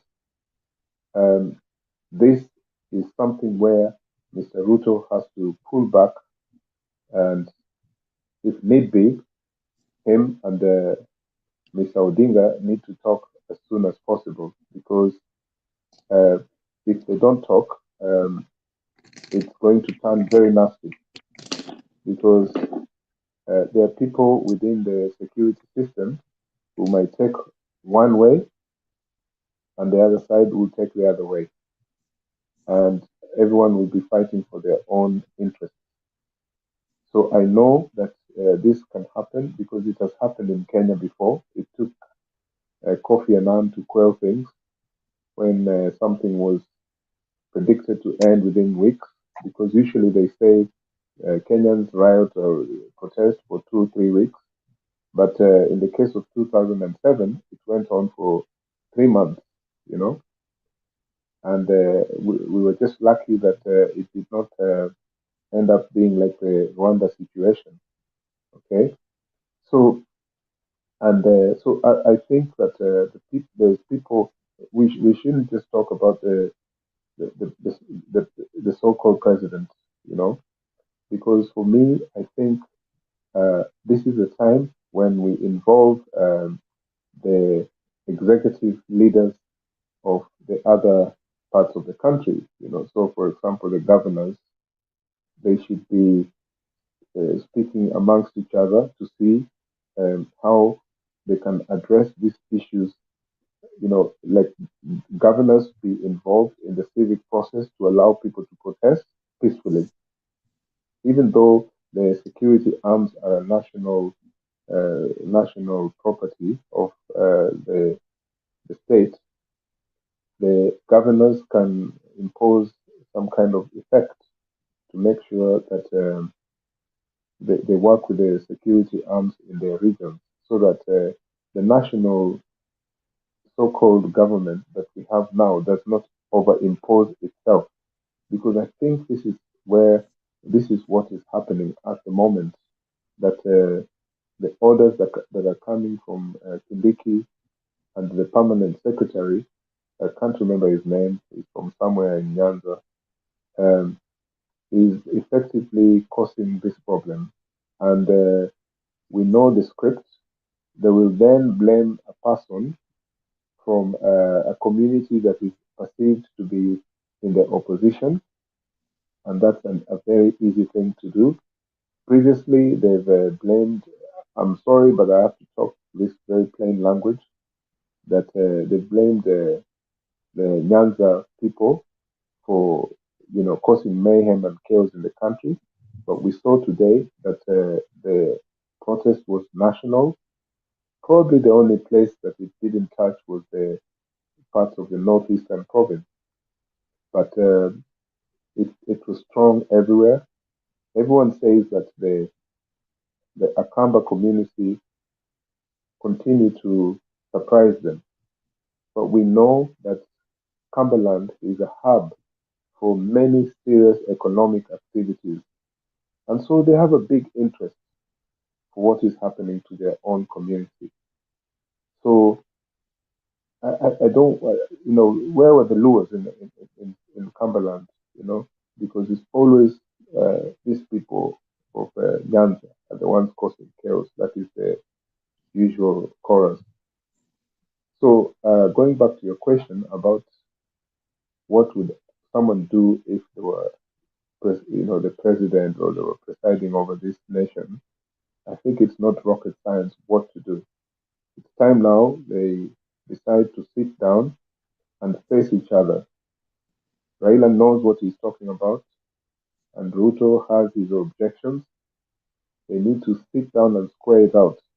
No handshakes. For me, I don't want no handshakes between Raila and Ruto in terms of apportioning, giving shares of government and things like that. No, we don't want that. We don't want some bloated government. We don't want things like that. Let them stay with their government. They claim they won. Let them rule. No handshake. But on these particular issues, they have to be addressed. Yes. And I think that most leaders, they probably are thinking the same, because they don't want to be, they don't want to be involved in the ICC sort of situation that happened in 2007, 2008. I am sure they're all 100% afraid of that. And we can see how the uh, political leaders are behaving in the next couple of days in relation to that, because I think this is an issue that is affecting their mindset at the moment. Um, what do you think about in terms of, Huh? leaders, political leaders like Kalonzo Musyoka, Martha Karua, and on the other side, Gachagua? What do you think in terms of their leadership and what's going on now? Because I Well, seriously think these are people who should be able to speak up at a time like this, not just Ruto and Raila. uh, you see, Baba has positioned himself as the owner of Mandaman, and you cannot take it away from him. So, thinking that Martha Karua will overtake Baba on the issues, you could have you saw who actually gave the press briefings today. It was Raila Amolo Odinga. He's the owner. So even before the press, they decide on who is the principal. The principal is Raila Amolo Odinga. On Kamba getting into the Maandamano, it is more of the succession to politics of 2027. Uh, Kalonzo knows very well that Baba will not vie in 2027, and he needs to galvanize his people in a position where the Luo community, where it is perceived that Baba is having a strong following, can also see that they match their game. So that is also what is playing in the Azimio politics. Vis-a-vis the cost of living, there's also the issue of succession going on among the principals, especially Kalonzo Musyoka. Should Baba run in 2027, that is going to change the metrics of Kenyan politics forever. So it's a lot of posturing. So when you see Makueni, when you see Machakos coming in, you'd look at it like the cost of living. Or when you see the Meruians coming in, you'd also look at it like, hey, these guys are really adversely affected. But at the end of the day, the bottom line, there are other issues, there are other riders to these demonstrations. the other riders that are so important to the principles, other than just the cost of living. Power. Power. Political parties are formed to take power. You cannot have a political party for more than a decade without aiming at the top seat. So for Kalonzo, for him, he has to position himself. He cannot position himself in Kenya Kwanza. He can only position himself in Azimio. So that is my observation in Kalonzo's politics and his involvement directly now in the demonstration. We have never seen this kind of Kalonzo. This is a new rebranded Kalonzo Musyoka, organizing his troops successfully to hold a demonstration, which they have never done in the past, to show people that they can indeed match Kondele. So when you see Mlolongo, the distraction that happened in Mlolongo, that is not the Luo community, but that is the Kamba community going backwards. I hope I answered your question, Mr. Eli. Thank you, Mzalendo. But I still don't know. There's two things first. I still don't know if we can profile who did what in this protest, especially in cosmopolitan constituencies like Kitengela, which has not No, just the Kamba Mlolongo is Mlolongo, Mlolongo. Mlolongo, we know the constituency is in Machakos County. We know the majority community that lives there. You cannot tell me that there are Luos in Machakos. There are not Luos in Machakos. You cannot tell me the same that there are Luos in Makueni. Just the same way, if I tell you that the demonstration in Kondele is cosmopolitan, don't tell me that there are only Luos who live in Kondele. There are Kikuyus who do business in Kondele. There are Luya communities in Kondele and Kisis. So these demonstrations, we know the pattern that they are taking. So Mlolongo, by proxy, that it is closer to Nairobi and people who live there, people who work in Nairobi, but majority are Kambas. That is a Yeah, but Mzalendo, I still believe that there is a question, an important, significant question when we analyze the situation today, that there has to be a reason why Mr. Odinga said that the protest was compromised by goons from outside. These goons may have been even in Kitengela, and these goons may have been in different places. They were, brought in to cause the confusion and chaos. I believe this. I don't think that this was an all and out Akamba community display of what can I say, that they want to be destroying of resistance. infrastructure or resistance. But one thing I know is that nationwide, from the voices I heard, even in Kikuyu land, there were people saying that there is going to be the next thing now, because we're talking about consequences of today. But there were people saying that they were going to be staging civil disobedience. They are not interested in paying taxes. To hell with payment of taxes. Now, for me, if that is the next move, then I can see clearly if Ruto and his regime don't want to respond, they will have to respond. Because how are they going to force people to pay taxes? This is going to be a nail game for them, because if they don't want to pull back, the people will also say, okay, we're not going to pay taxes. There's an argument that there's not many taxpayers, probably out of the public service and maybe the private sector. Beyond that, how is the KRA going to enforce the payment of taxes? By the last penny, it's going to be the last shilling. Sometimes I think I'm back there or I'm here, whatever. Anyway, the last shilling.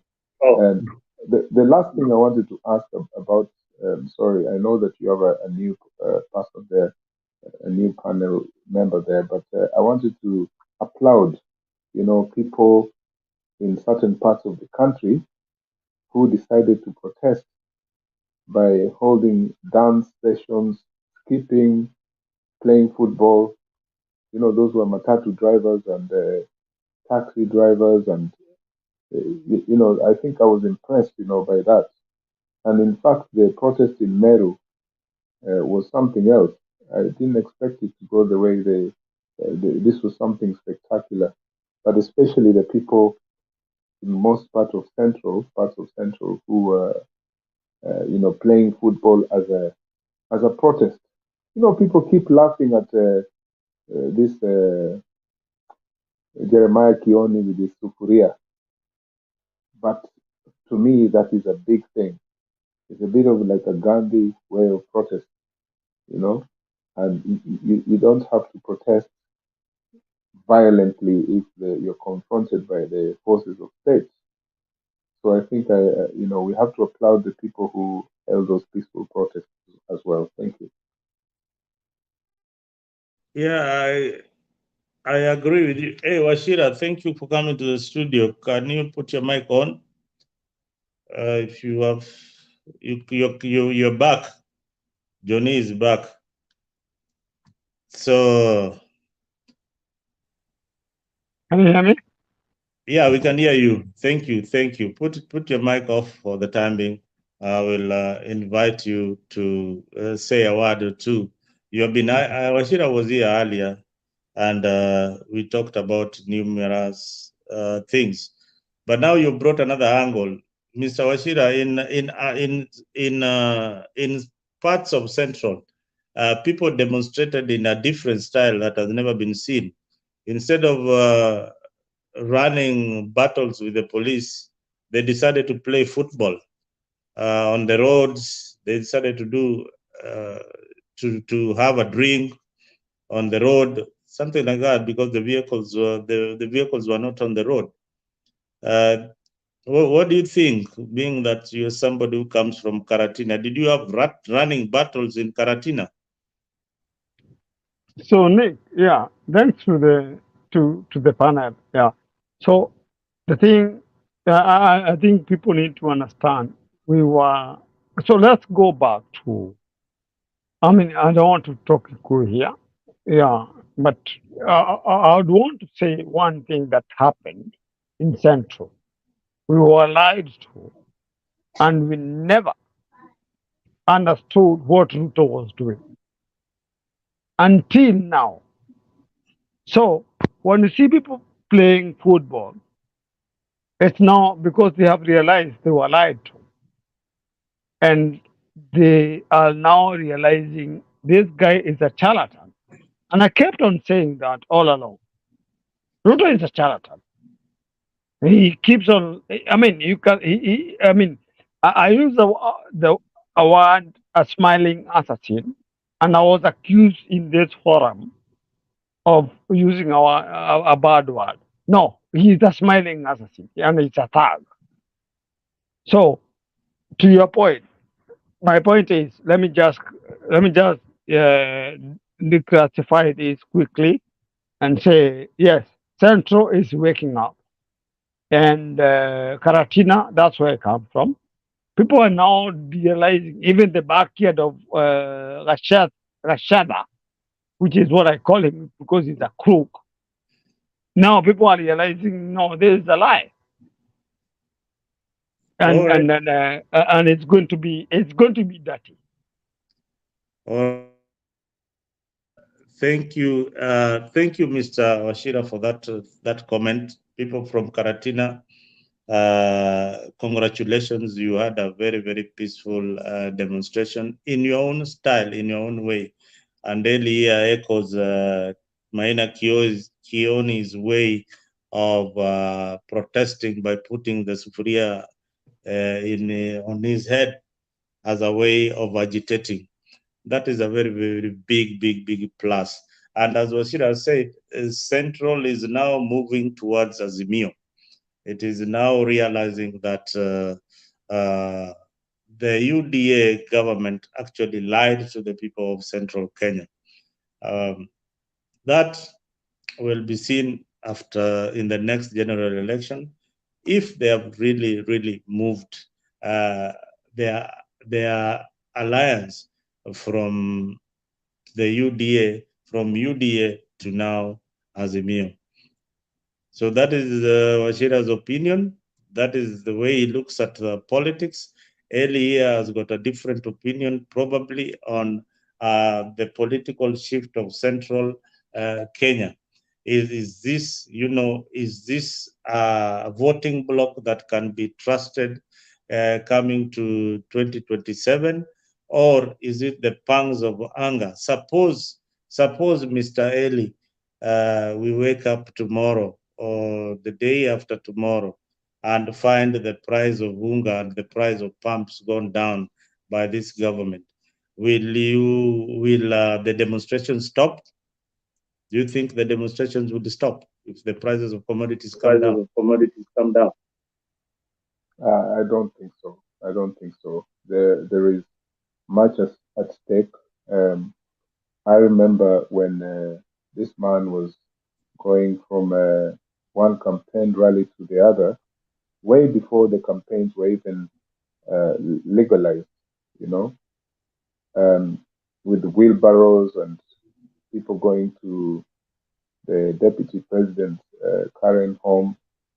He was holding barazas there every single day instead of turning up at work at Arambe House or is it the other place, the annex? And basically putting the philosophy of bottom up and symbolizing that with wheelbarrows and anything that looked something as was described by Wachira, a charlatan would do. It was really like going to a prayer rally where you just believe what that person says. And all due respect to people of various religions here, but that is how it was enacted. And I think now all of a sudden people realize that this person and his team were conning them. Every time you heard him talk about 50 billion will be thrown to the Mamambogas, 50 this, next week this, next that, I remember, and I can play the clip if you want me to do so. Yeah. Of the tablet, the laptop promise of 2013. And Uhuru Kenyatta was standing there next to him. Uhuru you see Uhuru was struggling to say something, but he couldn't say something. He was nearly telling Ruto to shut up, because the promises he was making that time, in the first term, was just ridiculous. It was, not something that was quite possible, especially after coming from a Kibaki government, who this person was a shrewd economist, So his language is always sort of, like Pinocchio. And forgive me to say this, but his nose already looks big. This Ruto, and the big liar. So I think if you ask me the way you did that, with the demonstrations, with the protest, and just because of the price of unga, I don't think so, because with the finance bill that you have just put there as the topic of discussion tonight, there's a lot of things in that finance bill. One of them is the VAT. I have a Nigerian friend who told me that their country has one of the lowest value added tax in the world. I think it's standing at something like 6 or 7, right? Here in the UK, it's at 20%, VAT of whatever retail interactions you have. Okay, it used to be 17, That was about, say, 10 years ago. So I argue that there is a way the IMF, World Bank have this thing. They want like a standardization of VAT around the world, especially in poor countries. And you know who is going to benefit from this.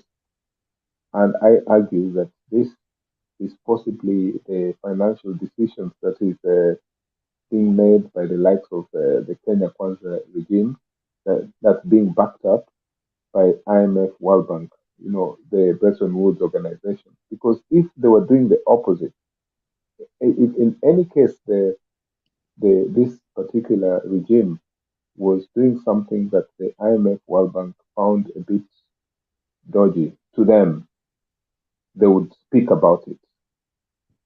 And they have not spoken about the issue of the Kenyan financial situation at all since this man took the reins of power, right? In fact, he's being celebrated by those uh, Bretton Woods organizations in Washington um, and in Paris. They're taking him very seriously, and I have a suspicion that a lot of this um, does not show much about our sovereignty. I think that this person, even with his ills that we accuse him of, is also being influenced a lot by the Western countries. And I've argued here before that he has no time for China or the East, and he has proven that. But I think that from the question you have asked, the process will not just stop just because the price of hunger has gone down. It will not stop. People are very angry. They're angry that these people are going around lying to them about what they would do. And now they're lobbing tear gas at children in schools and so on and so forth. Someone was telling me that it could also be sabotage from within, that it's friendly fire, that maybe some of the security services in Kenya would like to use friendly fire from within so that the regime looks bad. I don't know. I cannot say if that's true or false. Because sometimes if you look at the context into which things happen, most of it is tribal in Kenya because you want to find out this policeman come from a certain tribe. When eventually we start looking at this person who died and this victim, were they from a particular tribe? And so they've been persecuted by the police officers. This is some of the yes, this is some of the misfortunes we have in how we look at things, and it's true compared to, say, for example, Tanzania and the Ugandans. They don't give a shit. It's Museveni all the time. So it's not something easy. That I don't want to make this look like a really tearful program that we have here tonight, but it is. It's a very, very serious event. What happened today, and it might be consequential from tomorrow. I suspect that they are ready to arrest Raila Odinga and the other Azimio leaders. I know that they're ready to do this, but they don't really have anything tangible to charge them with. What can they say? Because if they're going to charge the Azimio leaders, they have to look for a specific charge sheet for them. They are not the ones who are going around brandishing stones and things like that. So they must find a way to, if they're going to arrest them, what are they arresting them for? And they know that it's easy, by the way, to arrest um, people like Raila Odinga and so on. That's not a big deal. They can arrest the person. And I'm sure 100% Raila Odinga, Martha Karua, and the rest will not resist. They will not resist because they know the consequences of resisting. Well, Go ahead. Well, premium sounds. I can see somebody on the comment section saying that whatever is happening in the country is a ticking bomb. It's a ticking bomb. It can explode anytime. Pen Nick, Nyagaka, Pen Nick, Nyagaka, Nick. yes, say Yeah, please. something. Sorry, I'm not cutting you short. I just wanted to buttress what my brother has just said. And I mean, number one, we are going to address arrest Raila, arrest Mada, arrest Kalonzo. Then you see the country burning. That's a fact. Do that, and then it's a mess. Number two, I just wanted to educate people about what is going on here. In terms of the revenue bill, let's go back to the revenue bill. What Ruto is pushing in our throats. The revenue bill is a nullity in law. That's why it's going to the Supreme Court right now. Because this guy has decided to go above the law and now start asking for people money which is beyond the law. And what do I mean by this? There's something called a budget, there's something called an appropriations bill. Those two work hand in hand. But Ruto now came with his finance bill, which is not the appropriations bill. So this guy is now literally minting money from Kenyans without authority, and he wants to get away with it with murder. That's why I call him a thug. So when you hear me calling him a thug, I mean it's because Ruto has decided to be running this country roughshod without authority. I mean, he can do whatever he wants. Thank you. Well, Washira says Ruto is running the country the way he wants, like his own personal enterprise. They have said that this is what this is. There's a particular name that Gachagua gave. It's a shareholder. This is a shareholder. No. You don't need to think about it. It's a shareholder. So Shareholders own when it. Then us, we are not shareholders. So yes, they are shareholders. so the country has got its shareholders, and this is what they always mean. The shareholders are the people who voted for the government. The shareholders are the people who contributed to Ruto being in power. Those are the immediate shareholders. So, so the immediate shareholders are the people of Kenya, but the rest of the shareholders are people of Kenya. But the immediate shareholders are the people who invested in this government to be in place, are the people who put their money for the campaigns, are the people who have been elected in positions selectively by William Samoei Ruto to head various ministries. So those are the immediate shareholders. And you can see the pattern, though very, very tribal and skewed. It is well meant to tell you that these are the real people who campaigned for me, and I'm rewarding them. In politics, that is what happens. So I think Kenyans need to get used to it. If you are in a position of leadership and there are people who campaign for you and they were very close, probably your campaign team, like Eli was in my campaign team, they will want to be rewarded at some point. It happens even in local politics and even nationally. So accept and move on with that. Pet Nyagaka is saying that Ruto will rule up to 2023. That is, Ben, that is up to you. Get into the studio and tell us more about it. Gachagua will rule up to 2042. We are not in a kingdom, or we are not in a monarchy where we pass leadership like that. We are in a democracy where the rule of law and the democratic process. So we expect each and every leader to pass through the democratic process that is being elected by Wananchi. But Eli, when will we ever accept that elections in Kenya are free and fair? When are we going to get IBC right? In your own thinking, when can we get this IBC right? Because what the political leaders are saying, what Raila is saying is done it all year round without any solution. What is the permanent solution for IBC? No.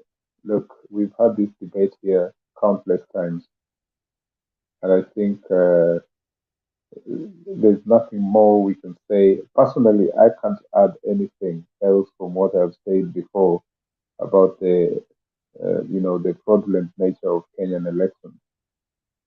I gave specific reforms ideas that we could do, which of course I think would be very much opposed by MPs or senators or politicians from either side, because I was suggesting something similar to what happens here in Northern Ireland, which is still under the jurisdiction of the United Kingdom.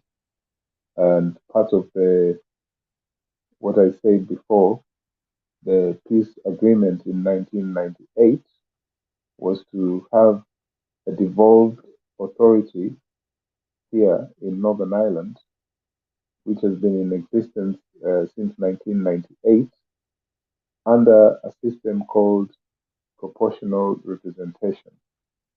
These have been tried in some countries, and I've said here before that what happens in our situation here is that the country is divided right in the middle, okay, both religiously, sectarian, and politically, history-wise.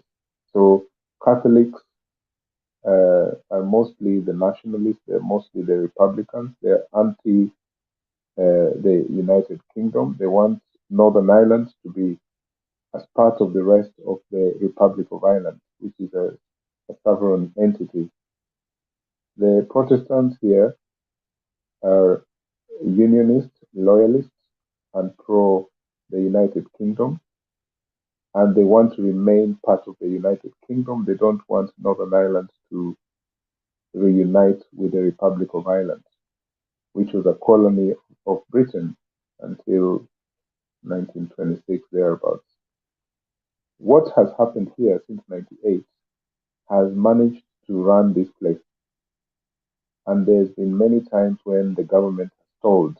Like, for example, we haven't had a government here since May last year.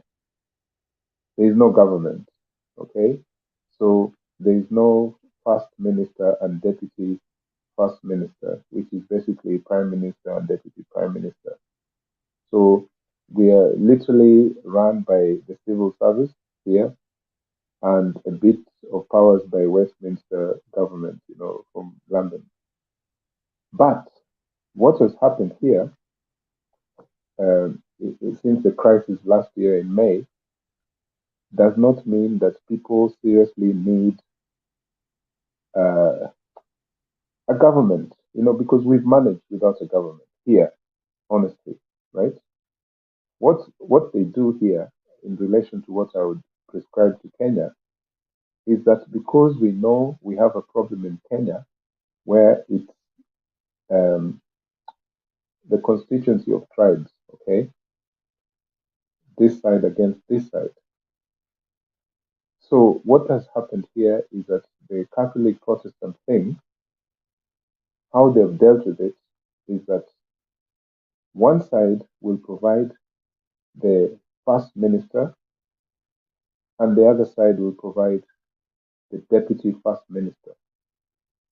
So in effect, there's really no opposition, okay? So what can happen in Kenya is that two leading parties, so for example, UDA and ODM, or UDA and Kenya Kwanza and Azimio, whoever wins will be the president, and whoever becomes number two will be the deputy president, and that deputy must come from the other political party. Must. Okay? This might sound very crude because I remember when Murkomen posed that question at Bomas in front of Uhuru Kenyatta, Ruto, and Raila. And I think at that point, people were shouting down Murkomen. But he raised this point, what I'm trying to address here now, in the opposite direction. He asked, why should we go for an election? What is the point for an opposition which will be in government? But I don't think he really understood where BBI was going, because I think BBI, to be honest, is a bit like what is happening in this country where I live, here in Northern Ireland. It's effectively BBI sort of thing, right? But in Kenya, this might be a very, very difficult thing to achieve because all these leaders, they are interested in themselves. But if they tried this, if they went for this, I'm telling you, IBC and all this will be irrelevant, honestly, because I have seen it working here. There's only two crises that have happened here where government has stopped. So, for example, in fact, last year it wasn't a crisis. What happened last year was uh, Sinn Féin, which is the nationalist Republican Party, which wants Northern Ireland to reunite with the Republic of Ireland, won the elections by 2 seats and was supposed to form the government. And then their opponent, DUP, which is the Protestant Unionist Party, lost by those 2 seats, but refused to sit in government with Sinn Féin because Sinn Féin victory, this has never happened before. Okay, so that's the second crisis we had. It wasn't a crisis. This one is just that the other party, because in terms of governance, I will just finish very quickly.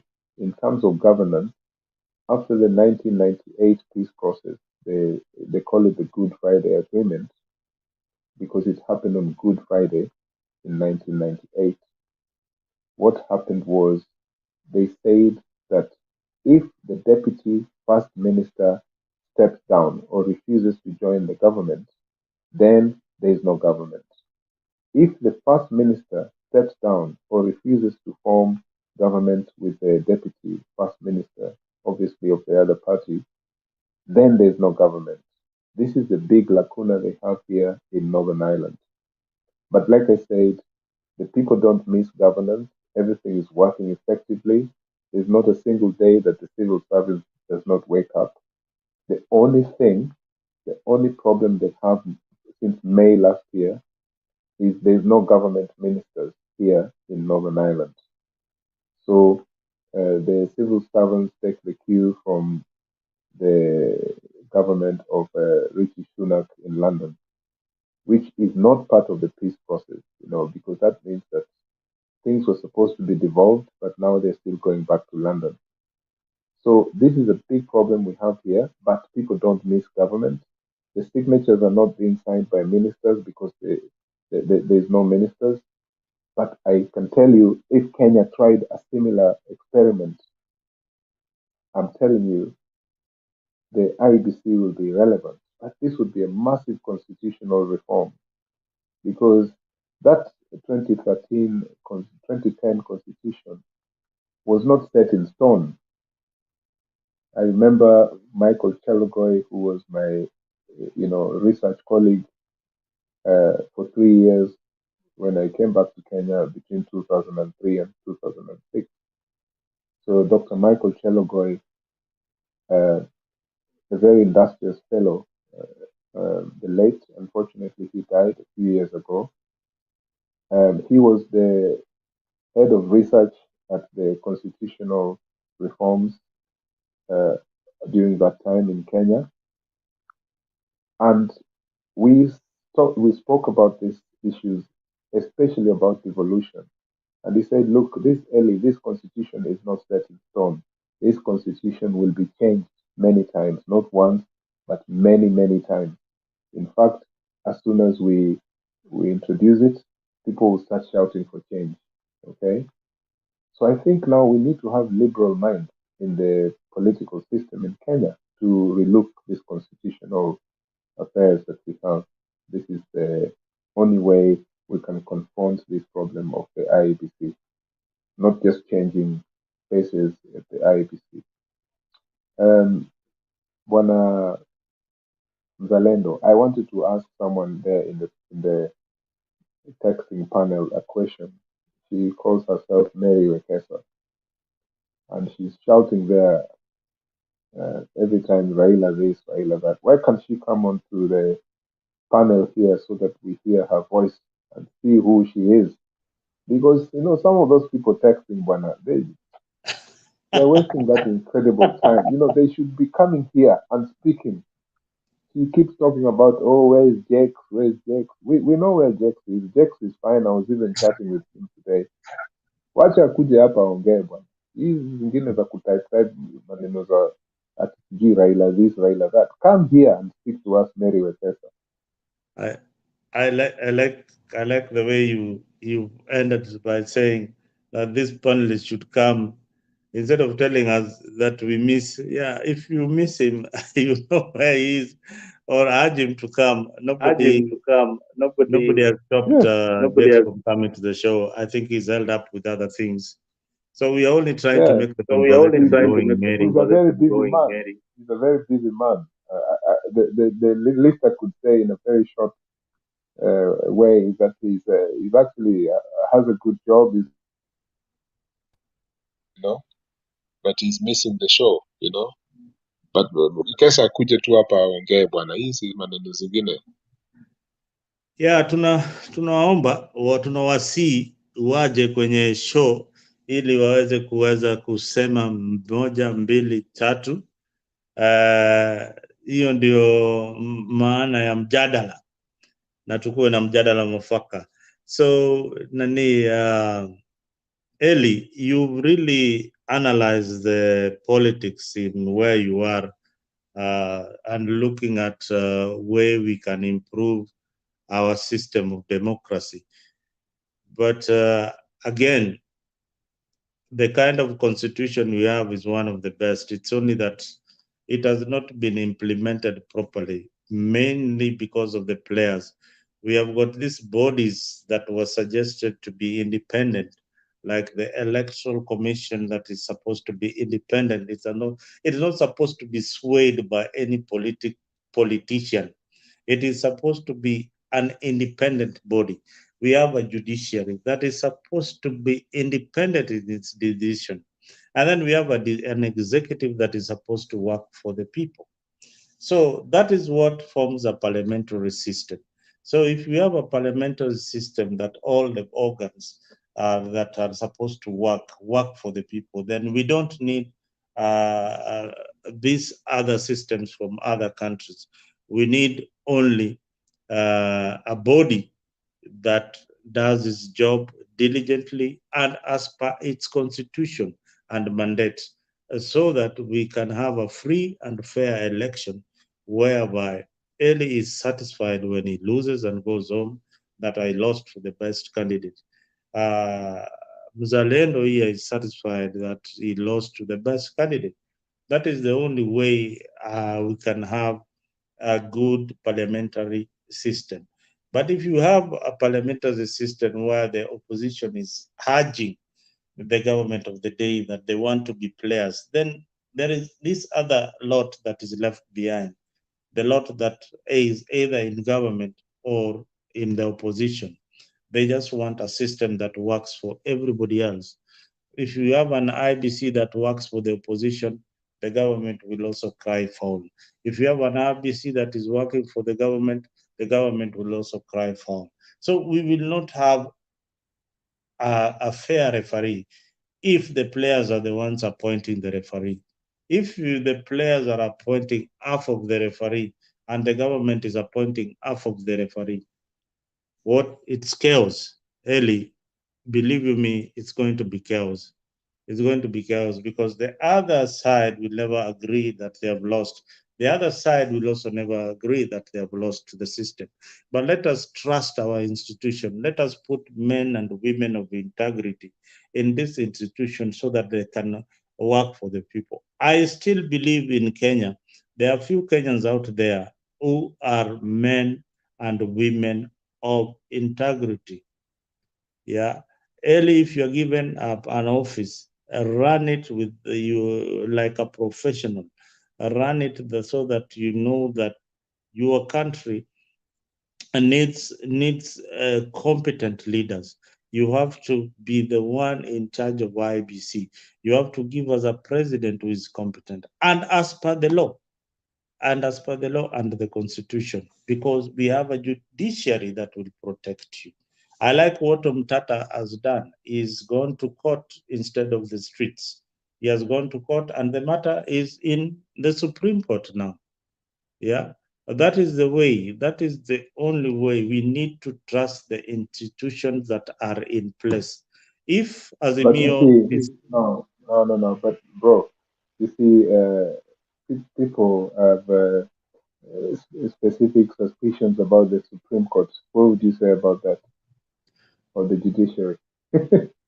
yeah, you see, because by and large, in democracies where I live, where I am right now, the judiciary has to work with the government of the day, but they have to work as per the law. Every president wants to appoint a judiciary that works for him because the judiciary has to work with the government. There is no day that the judiciary will be separated from the government like as it is in Kenya. They will follow the law, but they have to work for government to run. They have to have a judiciary that is comfortable. Look at the laws in this country. Look at the presidents, the way they are happy when they appoint a judge that sits that will favor them in their case. Most cases, if you go to election cases or if you go to cases that either favor Republicans, in Republican states, they will always be judged as per the Republican policy, what they stand for. If they are standing for for abortion rights in a democratic state, they will always stand for that particular legislation and rule as per the appointing authority. So issues of trying to say or lying to ourselves that we can separate the judiciary from the president is a very big lie. It's a very big lie, especially if you borrow a constitution and copy paste it from America here, and then you expect it to work the same way. The judiciary is supposed to be appointed by the government of the day. Yeah, but If that, you have a chance to uh, get into government, you appoint your judiciary, but they have a time limit. So unfortunately, you will get a judiciary that was appointed by your predecessor. Unfortunately, you might get that. But that does not mean that they float the law. They follow the law, but they bend the law towards the appointing authority.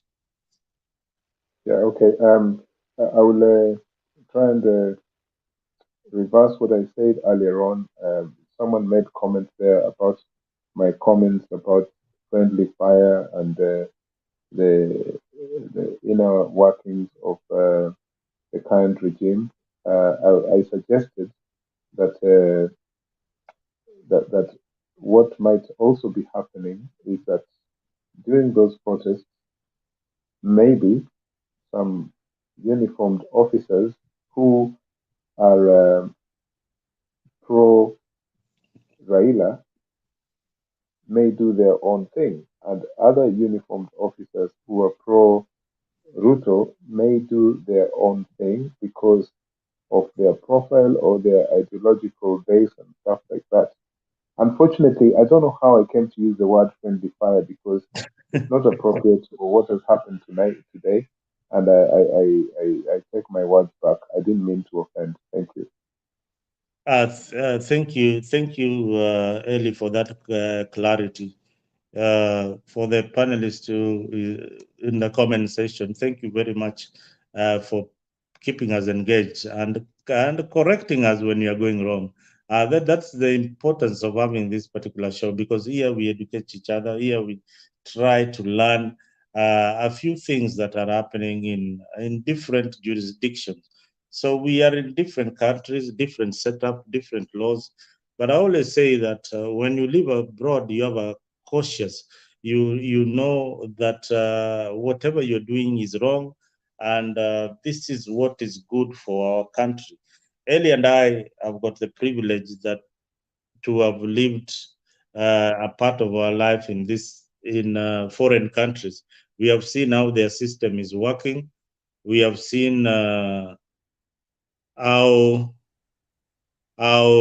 some of them are skewed. We have seen how some of them are even biased, and some of them even don't even appreciate foreigners. We have seen those kind of system here in America. We have seen states that have got their own laws, but really we are yet to implement the constitution fully. If it was borrowed, we are yet to implement the constitution fully. The issue you mentioned, the issue of BBI. I was one of the people who opposed BBI to its fullest, because I believed that 90% of the document was just to have leaders into the system, rob them into the system, and make them comfortable. This is a country whose economy is so small, having so many leaders in government, and you wonder what job that they will, the kind of job that they will be doing. If currently, as it stands, even Gachagua doesn't have a job description. His job, the president has to assign him duties. So you want to say having, Wachira, I don't know, umesikia hiyo? huh? Umesikia hiyo Wachira? Yeah, I'm listening. Wachira, I'm listening. I'm listening, sir. umesikia? Because this is total BS. Yeah, Mtu wa UDA anasema hapa ati Gachagua ana job.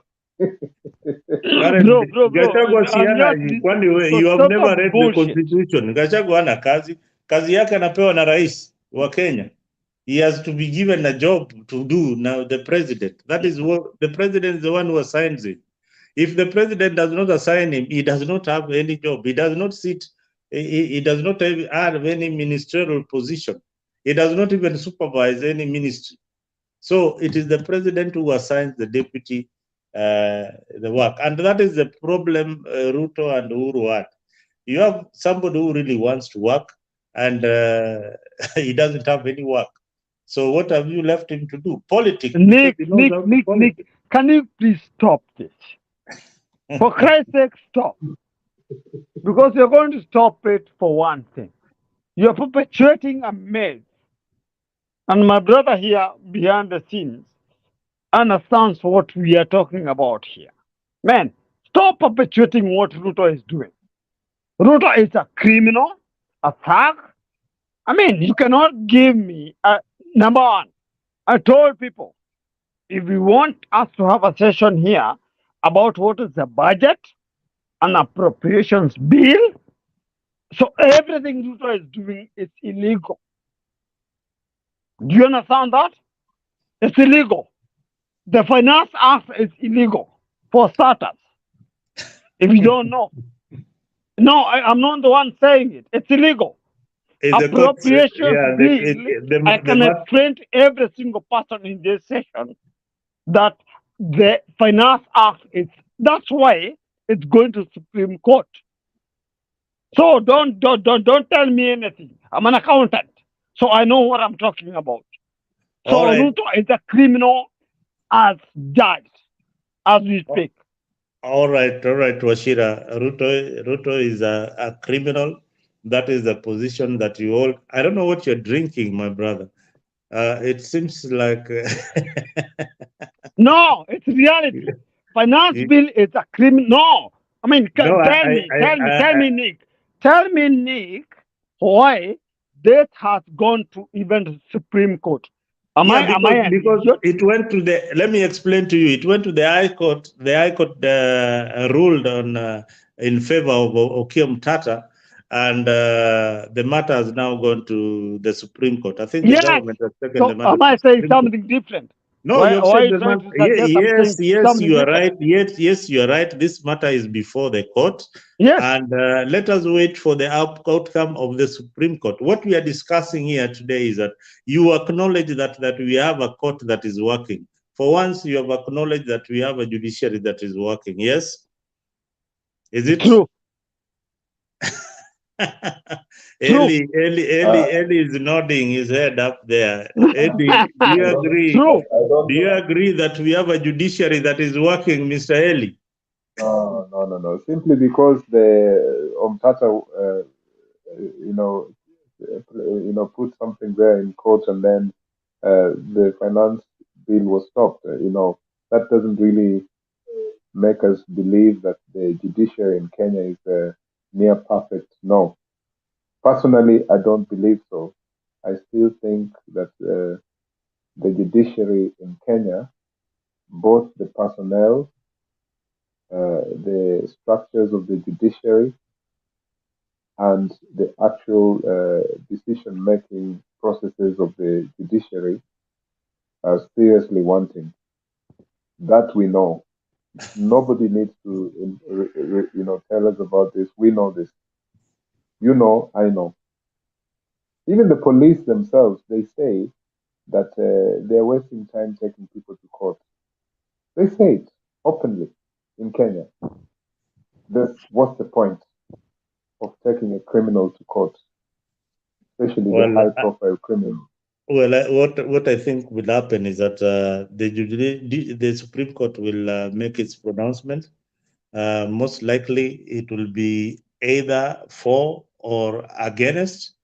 But I hope I know very well they will recommend some amendments to whatever is being presented as a finance bill. The government needs. No, Mzalendo, can I please just cut hold you on. short? Can I please cut you short? Yes. Can I please cut you short? Yeah, cut me And short. I'm cutting you short with all respectability. And I'm going to address, not to buttress what Ellie was saying. We don't have, right now, our judiciary is also bought. And that's what Ellie is saying. So we are not sure.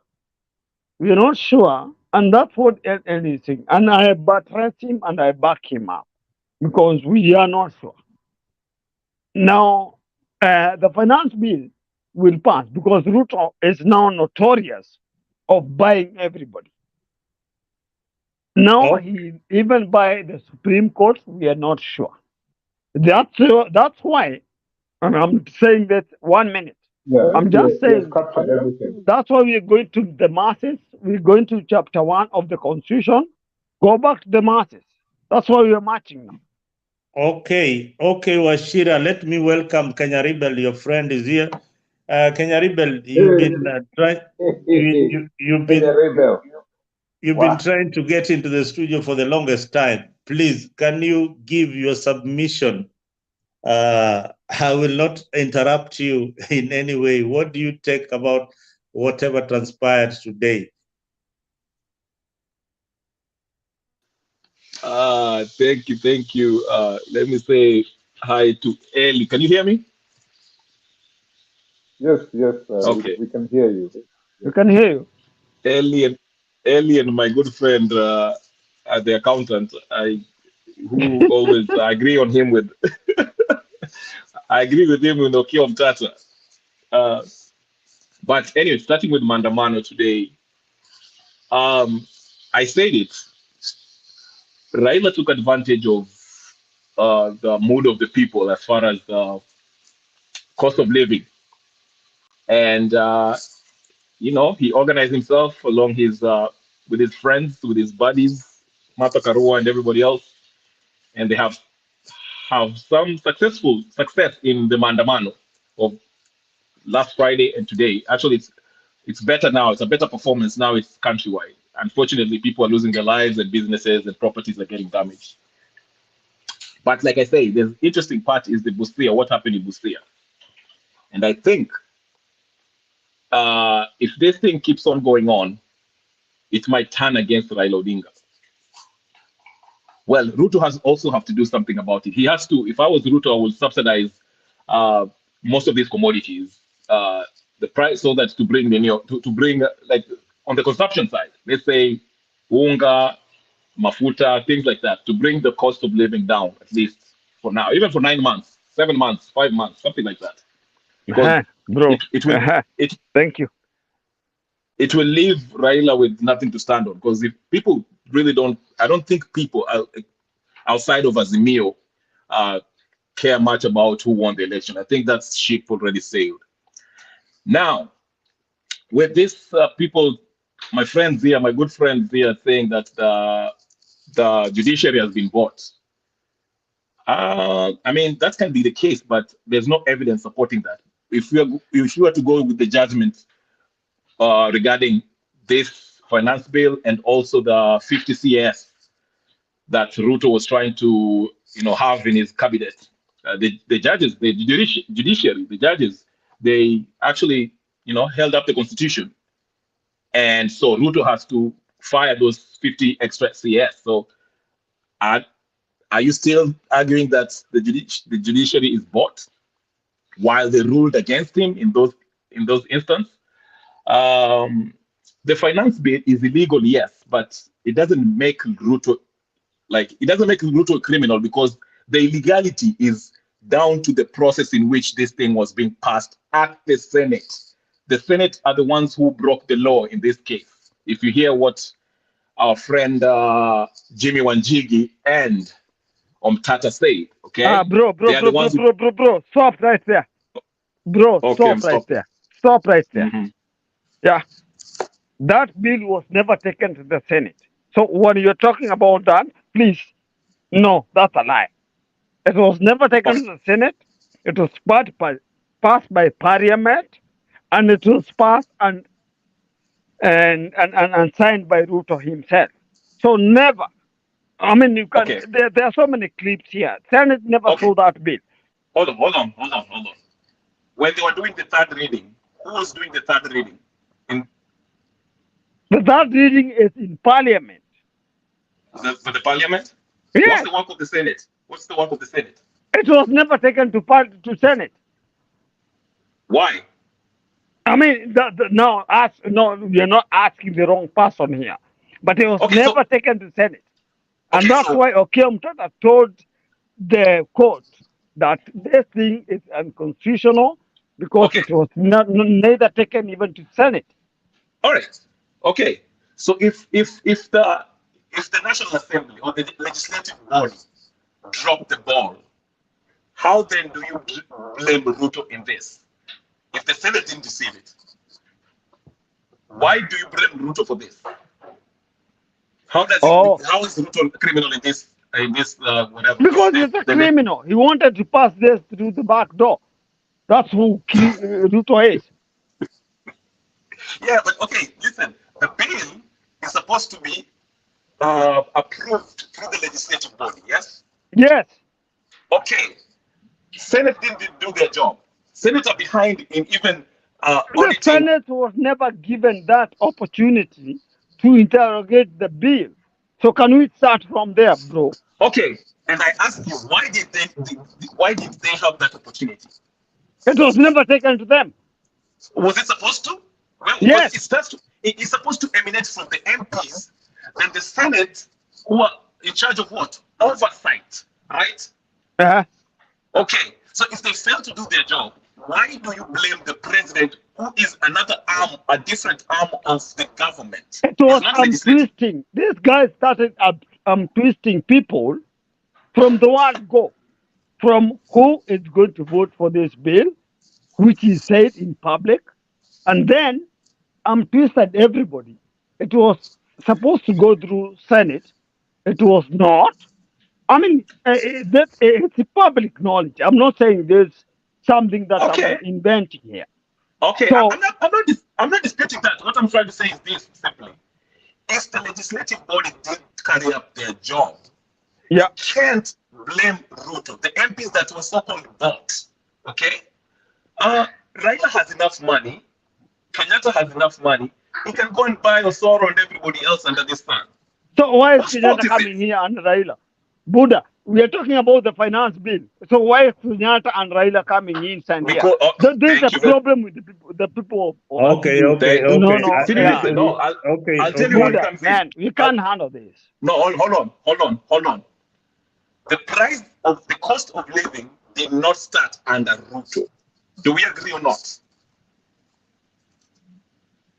Yes. Okay. Are we together?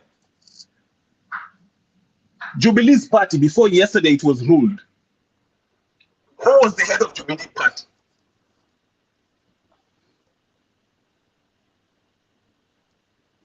Uhuru Kenyatta, right? You see the link now? Okay. Now there's Eden Duale, who's part of the okay, he's part of Kenya Kwanza, but he sits in the intelligence community, and he gets briefing every day. He went to Spice FM and says unequivocally say that he has concrete evidence based on the intelligence he had gathered that Uhuru Kenyatta is actually funding this mandamano. Now you see where I'm going with this? You see Uhuru's? I can hear you. Am I audible? Yeah, you are. Okay. Washira, give him time. Give him time. I can hear him, but let me go ahead. Yeah, just continue. But all I wanted to say is this: just because the legislative body, arm of the government, dropped the ball, you cannot come and say Ruto is a criminal. Yes, the process by which this thing was passed through legislative body was illegal. Actually, the argument is, if I had Okiya Omtata right, and I was trying to explain this last time, is that they did not establish how much what is it? The money, because they have to agree on the money that they collect. Because before the budget is made, they have to pass and agree on how much is the possible money that will be collected based on the last year's revenue. So that, because by law, by the constitution, the budget, the expenditures and the money, the revenue they collect should always balance. It should be the same. So you cannot have money where you say your budget is 3.6 billion or trillion, but you haven't established how much your revenue is, and that's part of the argument that Okiya Omtata was saying. That's why it was illegal. Partly, that's the part of it. But what I'm trying to say, I just wanted to argue and differentiate, or my point of departure with my friend who is an accountant is, you can't blame Ruto and call him criminal if the legislative body dropped the ball. That's all I'm saying.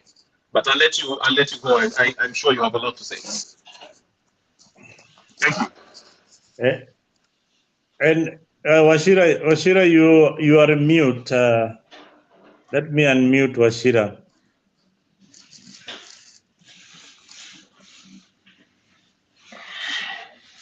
Yes, Washira. Yeah.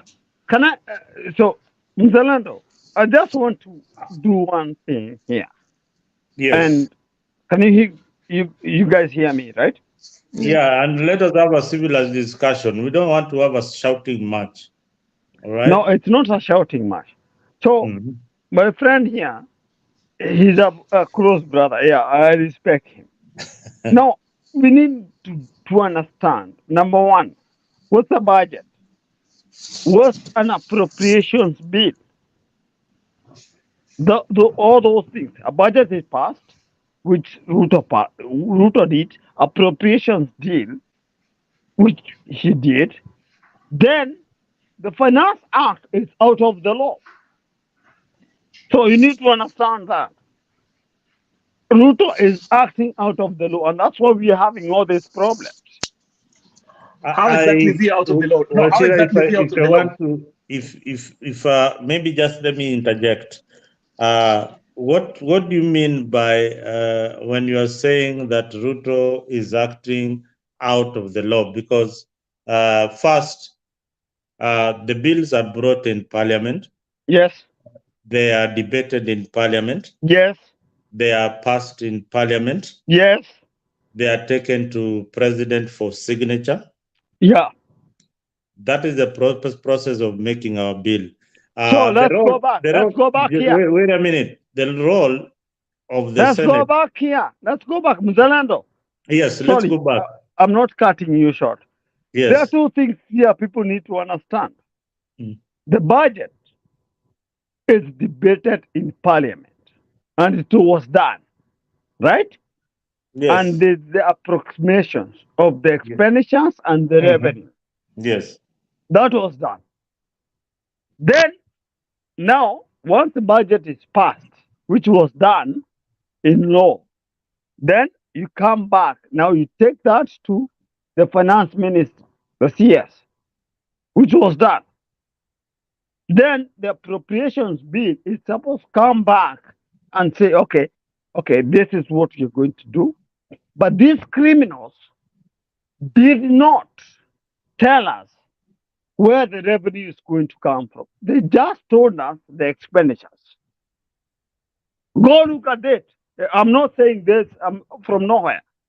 They just told us we are going to develop an expenditure, and that's why they are borrowing. If you want this lesson, I can give you this. I can give everybody this lesson. I think the budget estimates. No. The budget estimates were very, very clear. Whatever they are going to borrow domestically was indicated in the budget.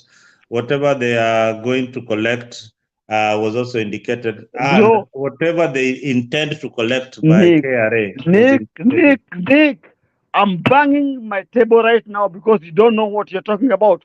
These criminals do not disclose how the domestic borrowing. Number one, do you know borrowing of all sorts is supposed to be for development expenditure? Do you know that? These bastards are borrowing, but they're using that money for the current expenditure. No, you want us to walk that journey? We can't. Yes. Because listen, they are criminals. Can I? Okay. Let Kenya Rebel try to explain to us. This is no. Interesting. He's right. He's right. But you're putting the blame on the wrong person. The people who are supposed to go through these budgets and establish where we're going to get the money, the revenue, where we're going to get the revenue, is under the legislative body. Yes, you might say that Ruto, with his finance bill, is maybe budgeting for money that they want to eat. But if the legislative body, the senators who are supposed to do oversight, drops the ball, it leaves room for the executive to get this money and do whatever they want with it. So before you call him criminal, the first criminal in this crime scene is the legislative body. That's what I'm arguing. Thank you. I'm not disagreeing. Thank you, bro. No, that we agree. That we agree. So bro. We are saying the same thing. That's what I'm trying to say. I was trying to say. So Ruto, if he gets that thing passed, okay, atafanya mambo yake na hiyo pesa, lakini the people, the legislative body approved it. No, bro, we agree. So it's a criminal enterprise here. It's a criminal enterprise, bro. Oh, go ahead, bro.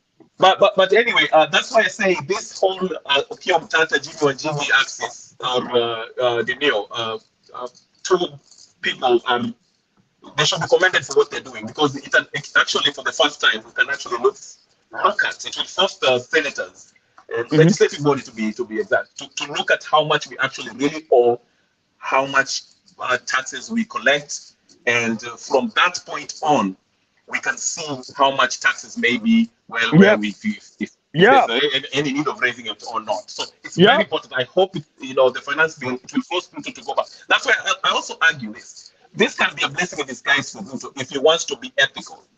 He can go back, support this Jimmy Wanjigi and Okiya Mtata.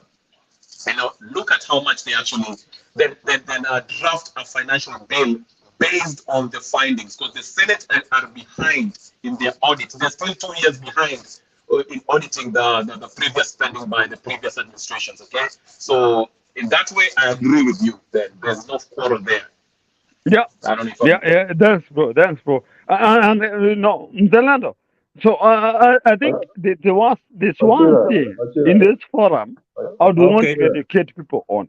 All right. Okay, Washira, thank you very much. Well, let Eli also has been quiet for a while. Eli say something. I just want to add some flavor in this.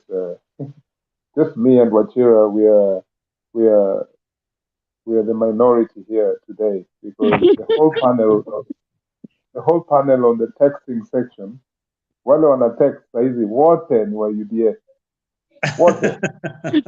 Alafu sasa mimi na Wachira ndio tuko hapa peke yetu, yani ndio watu wa hii side nyingine. So we are really under pressure, but we can deal with it. So Wachira, let's keep it up. Yeah, These no, guys, bro. Yeah, we are good. We are good. We shall deal with them. Let me tell you something, right? Yeah. I just wanted to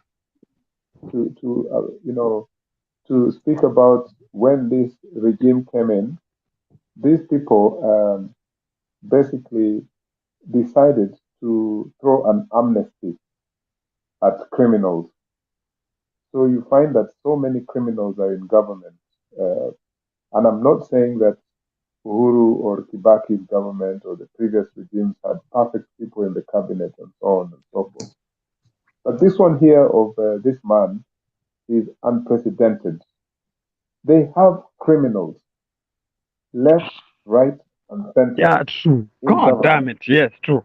And I think how they came in, hopefully, was to come with this idea that to recoup monies that were lost or cases that were in court, they must give an amnesty, an unofficial amnesty to the people that now they've banded into government. And I'm talking about big government positions, including, treasury and so on.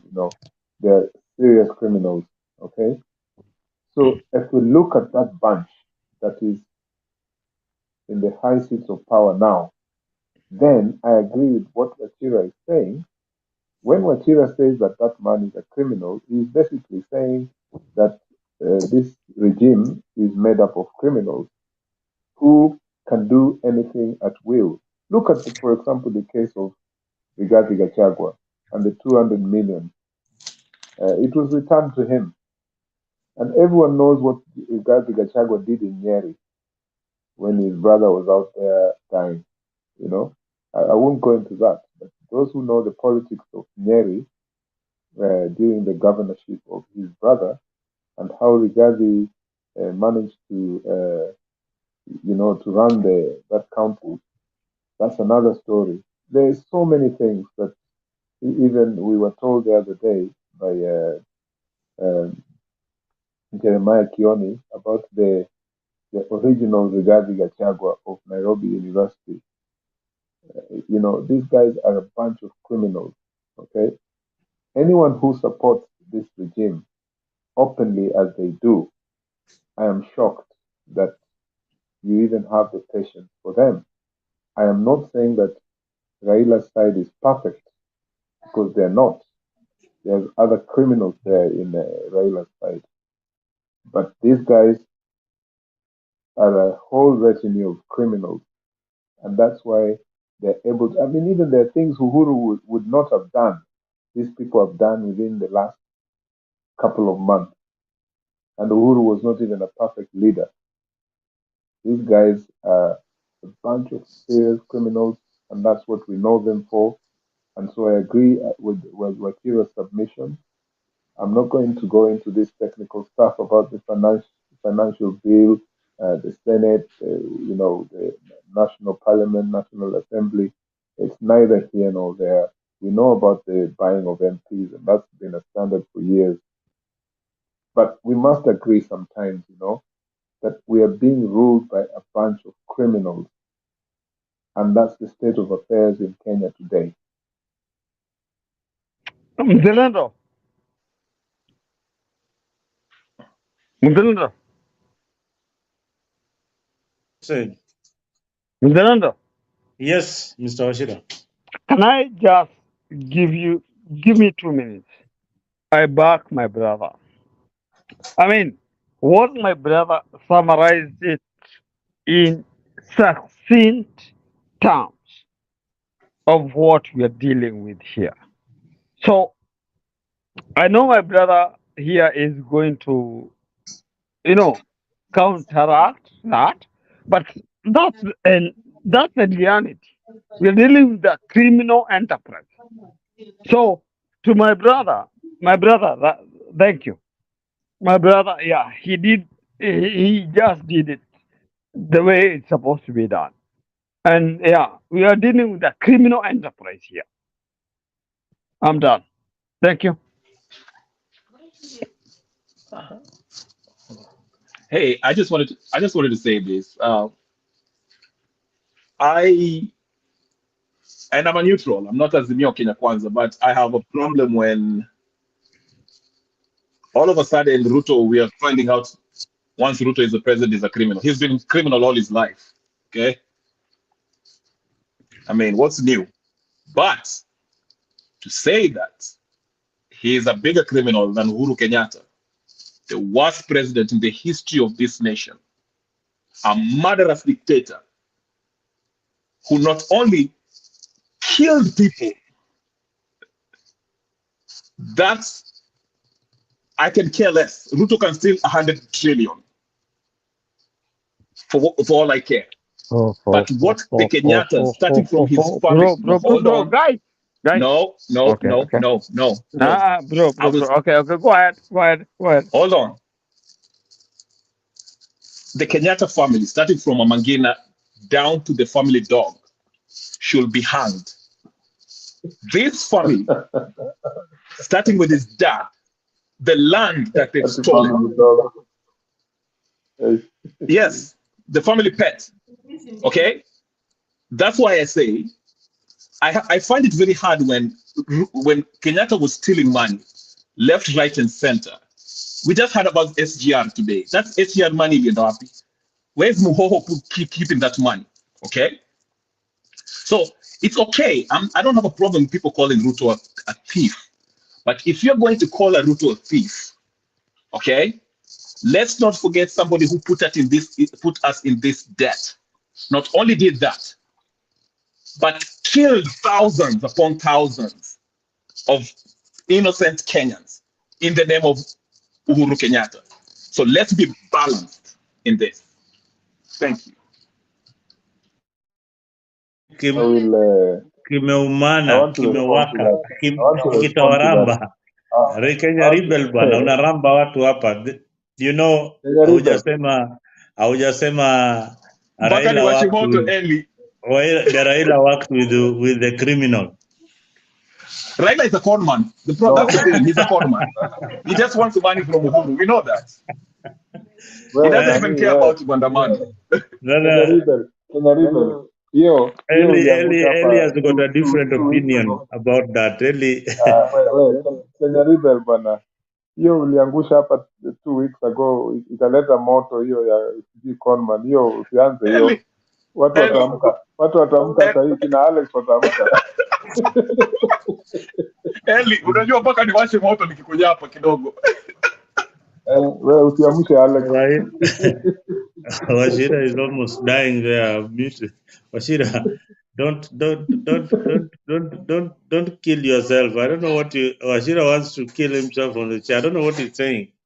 But I'll give you a chance, Mr. Washira, to come and say whatever you want to say. Kenya Rebel, whatever you allege or whatever Kieli is saying about Gachagua is 200 million. You know, we've heard stories that some of these things were just politically instigated. We can't prove it beyond that. Eli, you'd nod your head like this, but the public prosecutor is the one who is saying that, you know, I was pushed to arrest these people. That is what was happening. Where, Nani, Zalendo, if you ask me one thing, just one question, Eli, give us the one thing even Kenya Rebel or Wachira, Eli, give us the one thing that you detest about Uhuru Kenyatta. And I'll give you on top of the list for me was the Kenyan intervention in Somalia Yes. when we lost a lot of soldiers, right?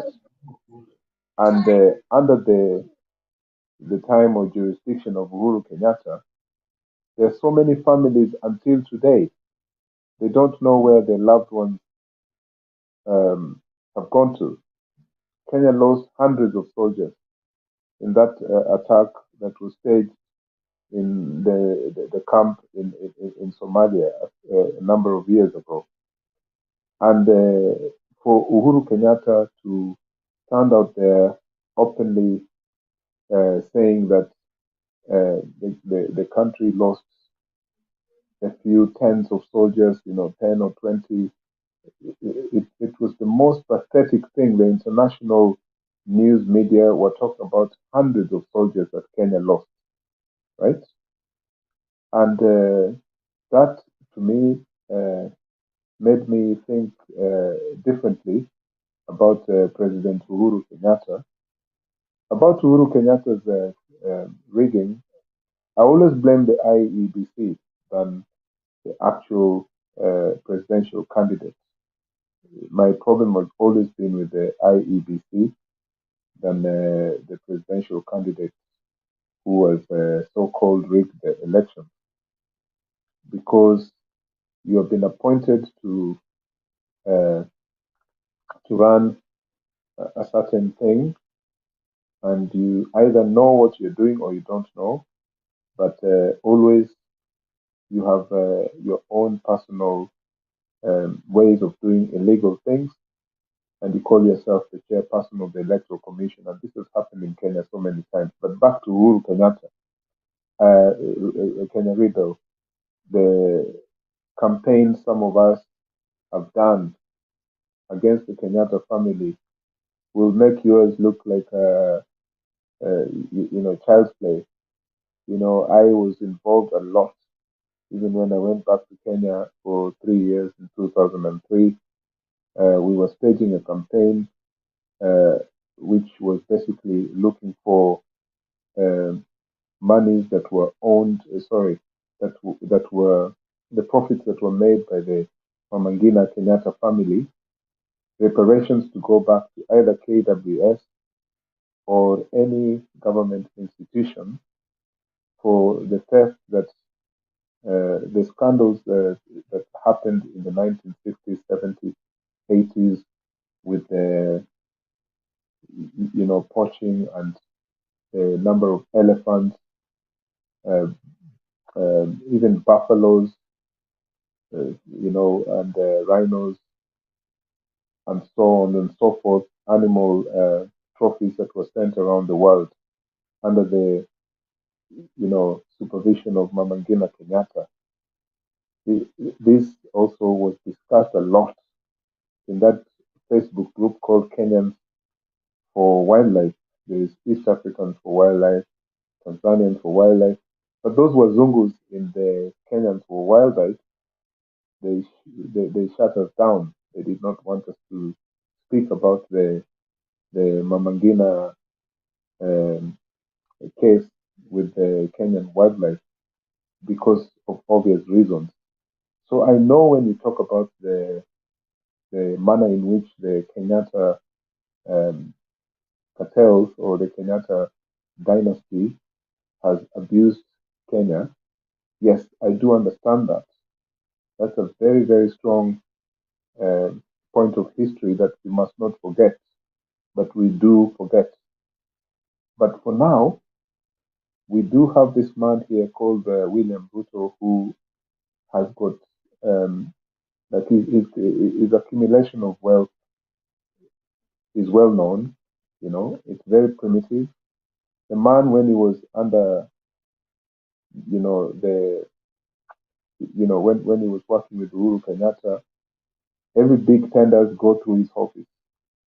This William Ruto, you had to call his office as a government minister or Ruto calls you to find out what is my cut here for this tender, how much am I going to gain from this thing?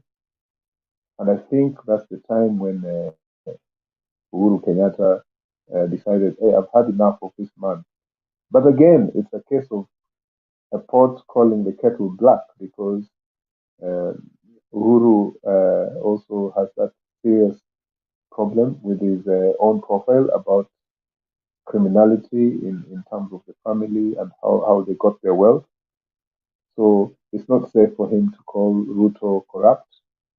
But I think the corruption that Ruto was doing was so daring, even stealing land from a person during the post-election violence, and then claiming that that land was sold to him in a rightful manner.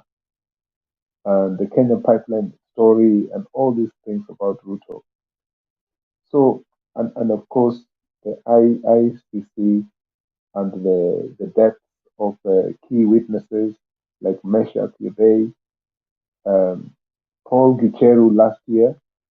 Now, imagine that case of Paul Gicheru. Where has it gone? Where has it gone? That man who was uh, purported to be a key witness in the Ruto case, okay, died last year, that lawyer, after coming back from the ICC. And you're telling me that Ruto did not have anything to do with this? Any stupid person would tell you that Ruto had something to do with this. Ruto's case has never been closed. It's because the witnesses either retracted or they're dead or they've disappeared, you know. So this is why myself and Watira were saying we're dealing with a criminal enterprise led by a criminal, and the one thing that Ruto, um, fares on well with, because he doesn't care. He doesn't care what people think about him, and that's how he manages to do his thing. If you compare that to say Uhuru Kenyatta and other people, Ruto doesn't care. He doesn't give a shit. He doesn't give sorry. He doesn't give a monkeys about anything. You talk about him, and this is part of the problem. So you can see that it's so unfortunate that in the continent of Africa now, people are generally celebrating Ruto. If you look at the social media of mainstream media channels, whether it's academic social platforms as well, and they're speaking about Africa, they're all talking about Ruto positively. That this man, this is the next. I don't know. They think he's a Pan-Africanist and all this nonsense. They don't know this person. You see. So out there in the international community, they've been cheated as well. So when I see people like yourself, honorable people like Mzalendo here and Kenya Rebel and our honorable panelists there texting away for UDA, thinking that Ruto is the best thing since two loaves of sliced bread, I just laugh. I actually feel sorry for UDA KK people because they are going through so much. They're afraid to say what they want to say. They say Raila is the person who is enslaving Nyanza and all this, but these are the slaves, the people of UDA KK. That's the way I see it, and I think that the protest that happened yesterday was a good show of the might of the people. Unfortunately, there was those various fatalities, which is very unfortunate. But I'm sorry to say this: in a struggle will take some lives. That is the misfortune of these struggles. They become violent, and some people have to die. It's so unfortunate, but that's the truth. That shouldn't happen, but that's the nature of social and political movement. Thank you. Can I respond? Okay. Can you guys hear me? Go ahead, Kenyatta. Okay. I largely agree with what Eli is saying about Ruto, and I just wanted to correct him that I don't support Ruto personally. I don't. I think I was one of the people here who said when after his speech in Paris, I corrected most here saying that he's not a Pan-Africanist. No, he's not. Of course, he's a criminal. His case is still open in ICC. But as you have mentioned, rightfully mentioned that the witnesses disappeared. Guess what? Uhuru Kenyatta's witnesses also disappeared, and his case is still open. I mean, it's just suspended because of lack of witness. If there's more evidence brought forward in ICC, they can reopen the case. Him and Mudaura. So Uhuru is in the same boat. I just wanted to correct you about that when you say that the rigging of Uhuru Kenyatta, you can only blame the IEC. No, you cannot. Because this falls squarely on Kenyatta again. I don't know if you can remember, after Maraga nullified that elections and made his recommendation of what needed to be done, before the second so-called, which we call coronation, remember one of the justices, first of all, this man met the IEBC in the office, in the Oval Office. IEBC is supposed to be independent.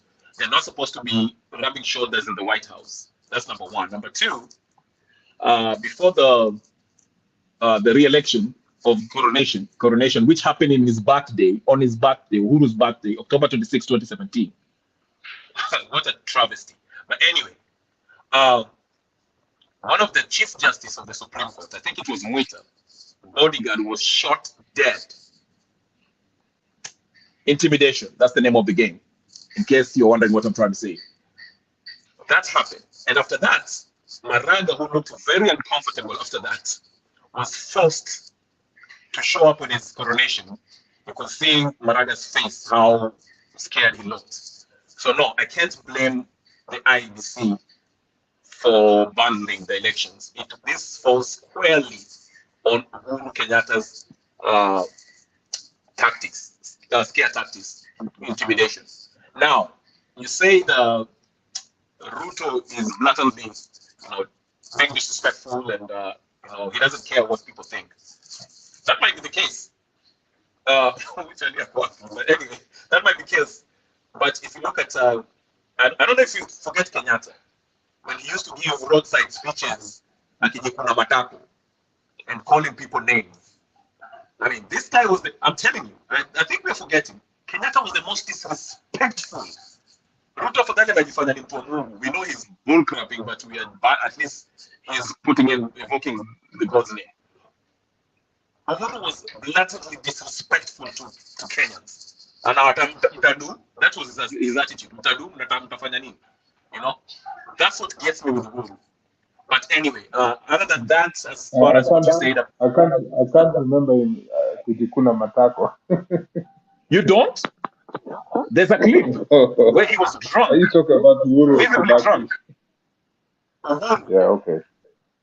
He was visibly drunk at the side road to a speech, and he started coolering his butt. Yeah? And there's so many cases. But what I'm trying to say is this. Yes, I agree with you with the Ruto and everything else. But to me, in my opinion, and this might be a difference of opinion, to me, Uhuru is that man. That family needs to be in jail. They need to be hanged, like I say, from Mamangina down to the family dog. Everyone. And they should be hanged at Uhuru Park. Nowhere else. Hey. You take no prisoner. Wewe kuja pole pole kijana. Please kuja pole pole. Kuja pole pole. Please stop. Please stop. No, you can't do that. Mamangina it's your mother.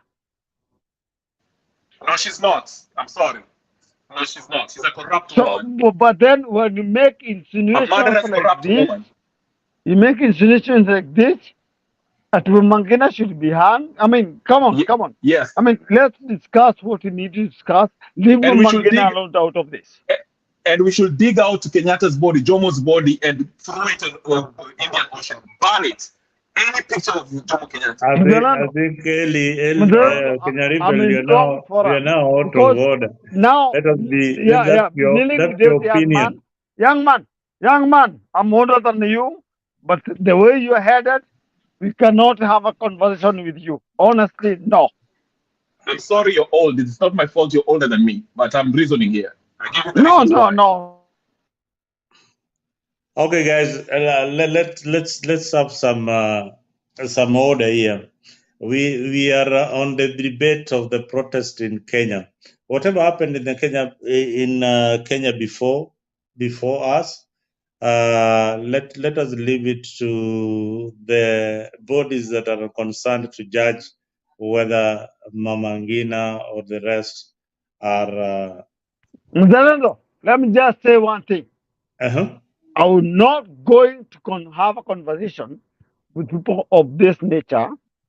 I mean, people who do not understand history, and they are young people, and You're they think drunk. they know You're what they drunk. don't know. Sir, So you're me, drunk. Go home. Go sleep. honestly, I am You're not. drunk.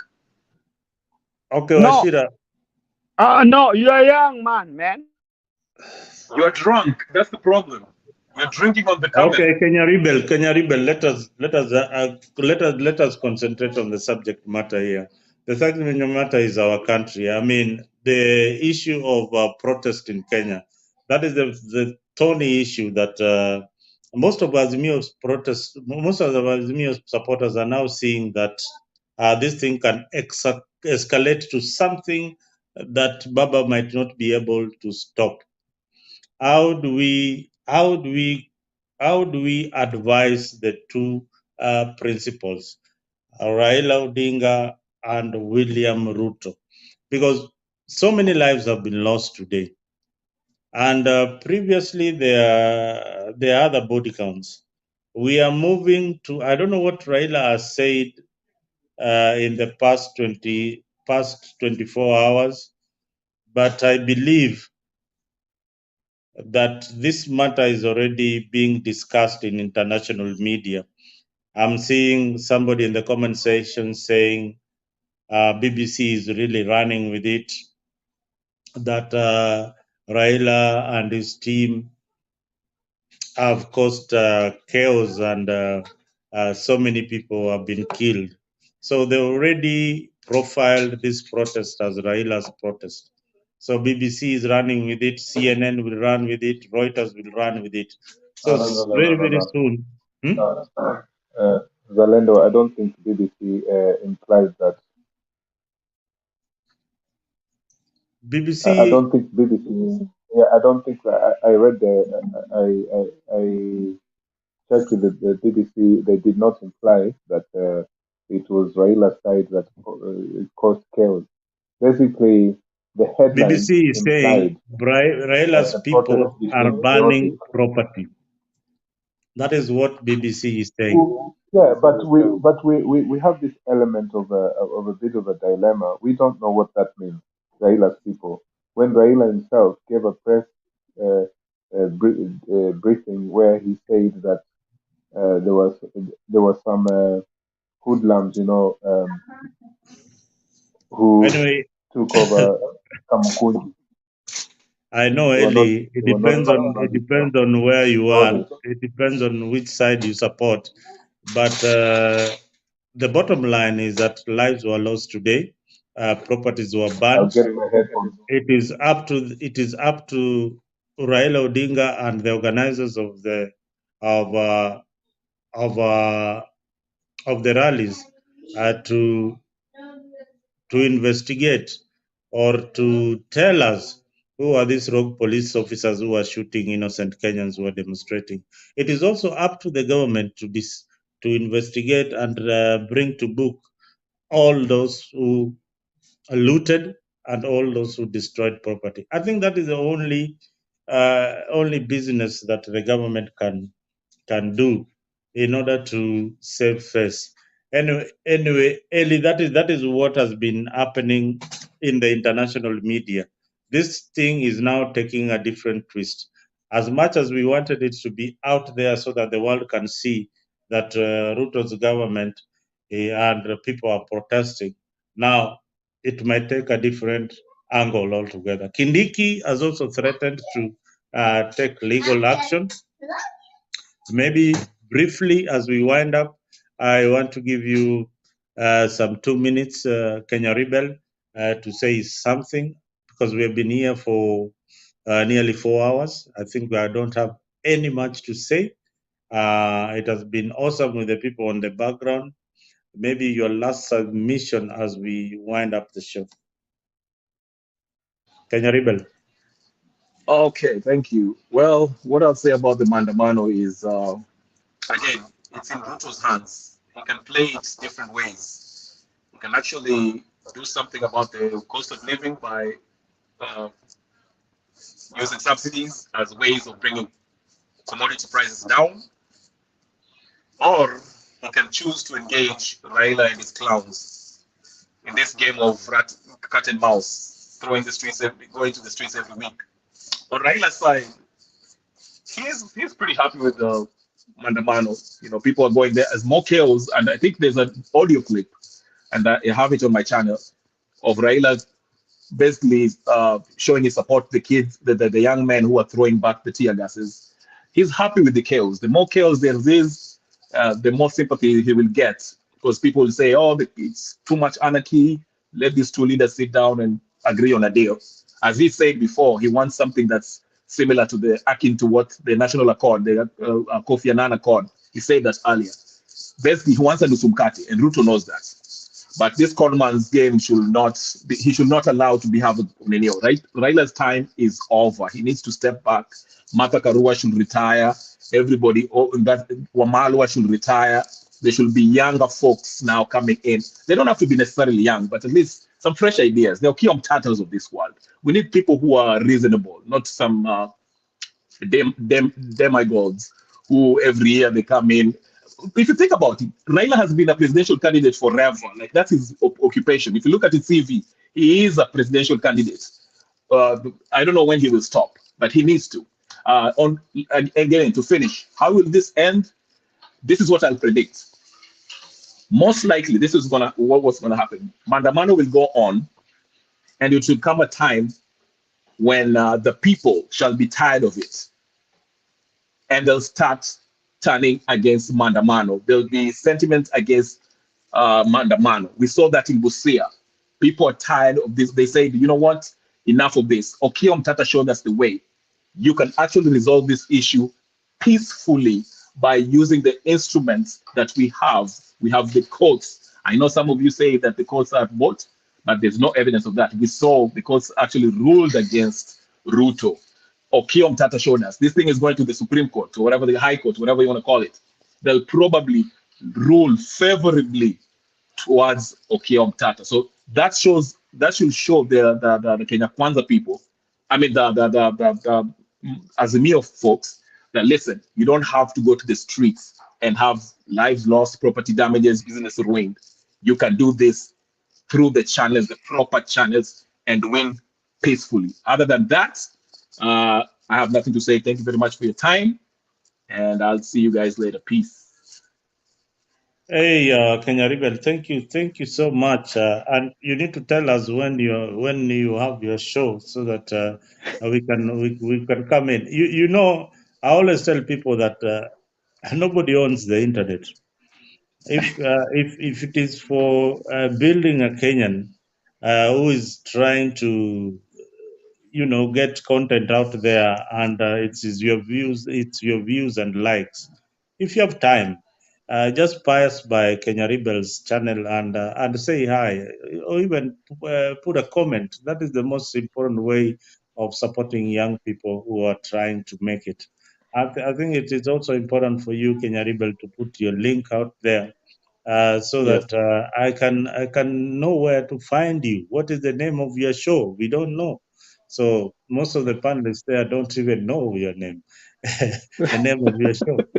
So Oh, it's just a YouTube channel, Kenya Revolutionary. You can tap on my name if you see there on the okay, chat or whatever. Tap on my name and you'll find it. yeah. But That's important. Ella, it was nice to see you. You're always fair-minded, though you shocked me today with your submission about Ruto.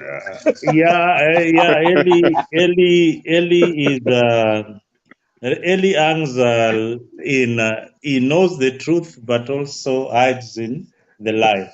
You know. So this is I very much enjoy his submissions. yeah. You'd enjoy. Eli is more of a narrator. He's more of an Yeah. author. So Now, someone there, Remus Yegon, Kenya Rebel, Remus Regon in the chat section is Yeah. is taking advantage of me being on this side and not being on the chat section. He's just accusing me of being a hypocrite because I did not vote for Uhuru in 2013, 2017, and suddenly I love Uhuru because he supported Raila last year. It's still in question whether Uhuru's really supported Raila last year. That's just the eighth wonder That's of the true. world. But Yeah. you know That's true. what is shocking? This question keeps on popping up. That did Uhuru Yeah. really support Baba? And even if he really supported Raila Odinga would Yeah. have been president. I am telling people that is the truth. If Uhuru really supported Raila would have been president. I remember how Kibaki was sworn in the middle of the night. Yeah. Mm. He had clearly lost elections without numbers in parliament. Were it Then not Martha for Karua did Kalonzo, the were it yeah. not for Kalonzo, Kibaki would not have had a government. Yeah. And The Martha Karua, Kibaki would not have even had a Yes. negotiating platform yeah. because he didn't have the Martha numbers Karua, clearly. who's But now in the yeah, but this election, this election is different. You are complaining that you've won the election. You don't have the numbers in parliament. You don't have the numbers in senate. You don't have the numbers in the county. Wacha zako. Funga show. that's why they're going to Mandamano. But you have maandamano. That's a debate for another day. That's a debate for Thank you. Thank you. another. Anyway, Eli, I want you to give your last submission. We have had a very candid talk. Thank you. Kindly give Thank your you. last submission. My submission is very short. I think we're in the middle of the week when possibly that's probably one of the reasons why the panel was not as big as it usually was or is. And I also think that sometimes the fewer the people, the better, because it means that people tend to understand each other better than just having. It's not a numbers game. I know that big numbers is good, but a panel with few people is also very productive panel because people get so focused and we share knowledge even better. My only cry in this particular conversation tonight is that the police have arms. The people don't have arms. But when the people are pushed too far, too fast, the people then start having arms. And that can be a very dangerous point. So for me, I think that for what has happened yesterday, that the two sides very quickly get to business, sit down, and they resolve the issues that are at stake. That's all I can say. Thank you. Yes, ladies and gentlemen, we come to a close of yet. Zalendo, just very quickly. Yes. Eli sounded like Omosh 1 hour when he said they need arms too. That's what got him into trouble. If you know who Omosh 1 hour is. Almost. By the way, he's still inside. He's still being locked up. Almost 1 hour. He's still being locked up. Okay, I've listened to these young people from Bunga la Wananchi. Some of them, they don't really know the law. They don't know the limits. They don't know when they are inciting. They need to be guided in their conversation. They are very reckless in their statements. And I think Azimio need to kind of polish them to know what to say and what not to say, especially when you have that microphone. You cannot say that you, like I had one of them saying, shukeni hapa chini ama tuwaue kama mwandamani. Such kind of statement, then somebody gets killed in the event. It can be, you can be in trouble because of certain pronouncements. So let us be careful, whether you are in Azimio or Kenya Kwanza. You have a country to protect. You have got an image of yourself also to protect. You have got a family to go back to at the end of the day. Even if you are demonstrating out there, know that the police are also armed. The police are also human beings. They also have families. They you cannot attack them and they refuse to. They don't retaliate. But also, we want to caution the trigger happy police officers. One life lost is a life too many. So let us be careful with the weapons that we are given as law enforcement officers. Let us not be very in a hurry to just kill an innocent protester. There are ways that you can apprehend. You are trained. You are armed. You are trained, and somebody who is not threatening your life or threatening your existence should not be killed. I believe Azimio also have got a responsibility to protect properties. You need to not to engage in looting, and you need to know who is actually protesting on your side. We have seen protesters in South Africa wearing uniforms, matching uniforms. We need to know who are coming to protest on a particular street, and for the police, for the CS Kindiki, please ensure that the people who perpetrated violence in yesterday's demonstrations are brought to book. Those are criminals. Those are not peaceful demonstrators. Let us try to separate, because Azimio leader is advocating for peaceful demonstrations. So whatever was happening, like the robbing and the mugging, those are thieves who are taking advantage of a particular situation. Those are not probably Azimio supporters, but thugs have had who have seen the opportunity to make some quick money. Yes, thank you, Yegon. You've been part of the show for some time.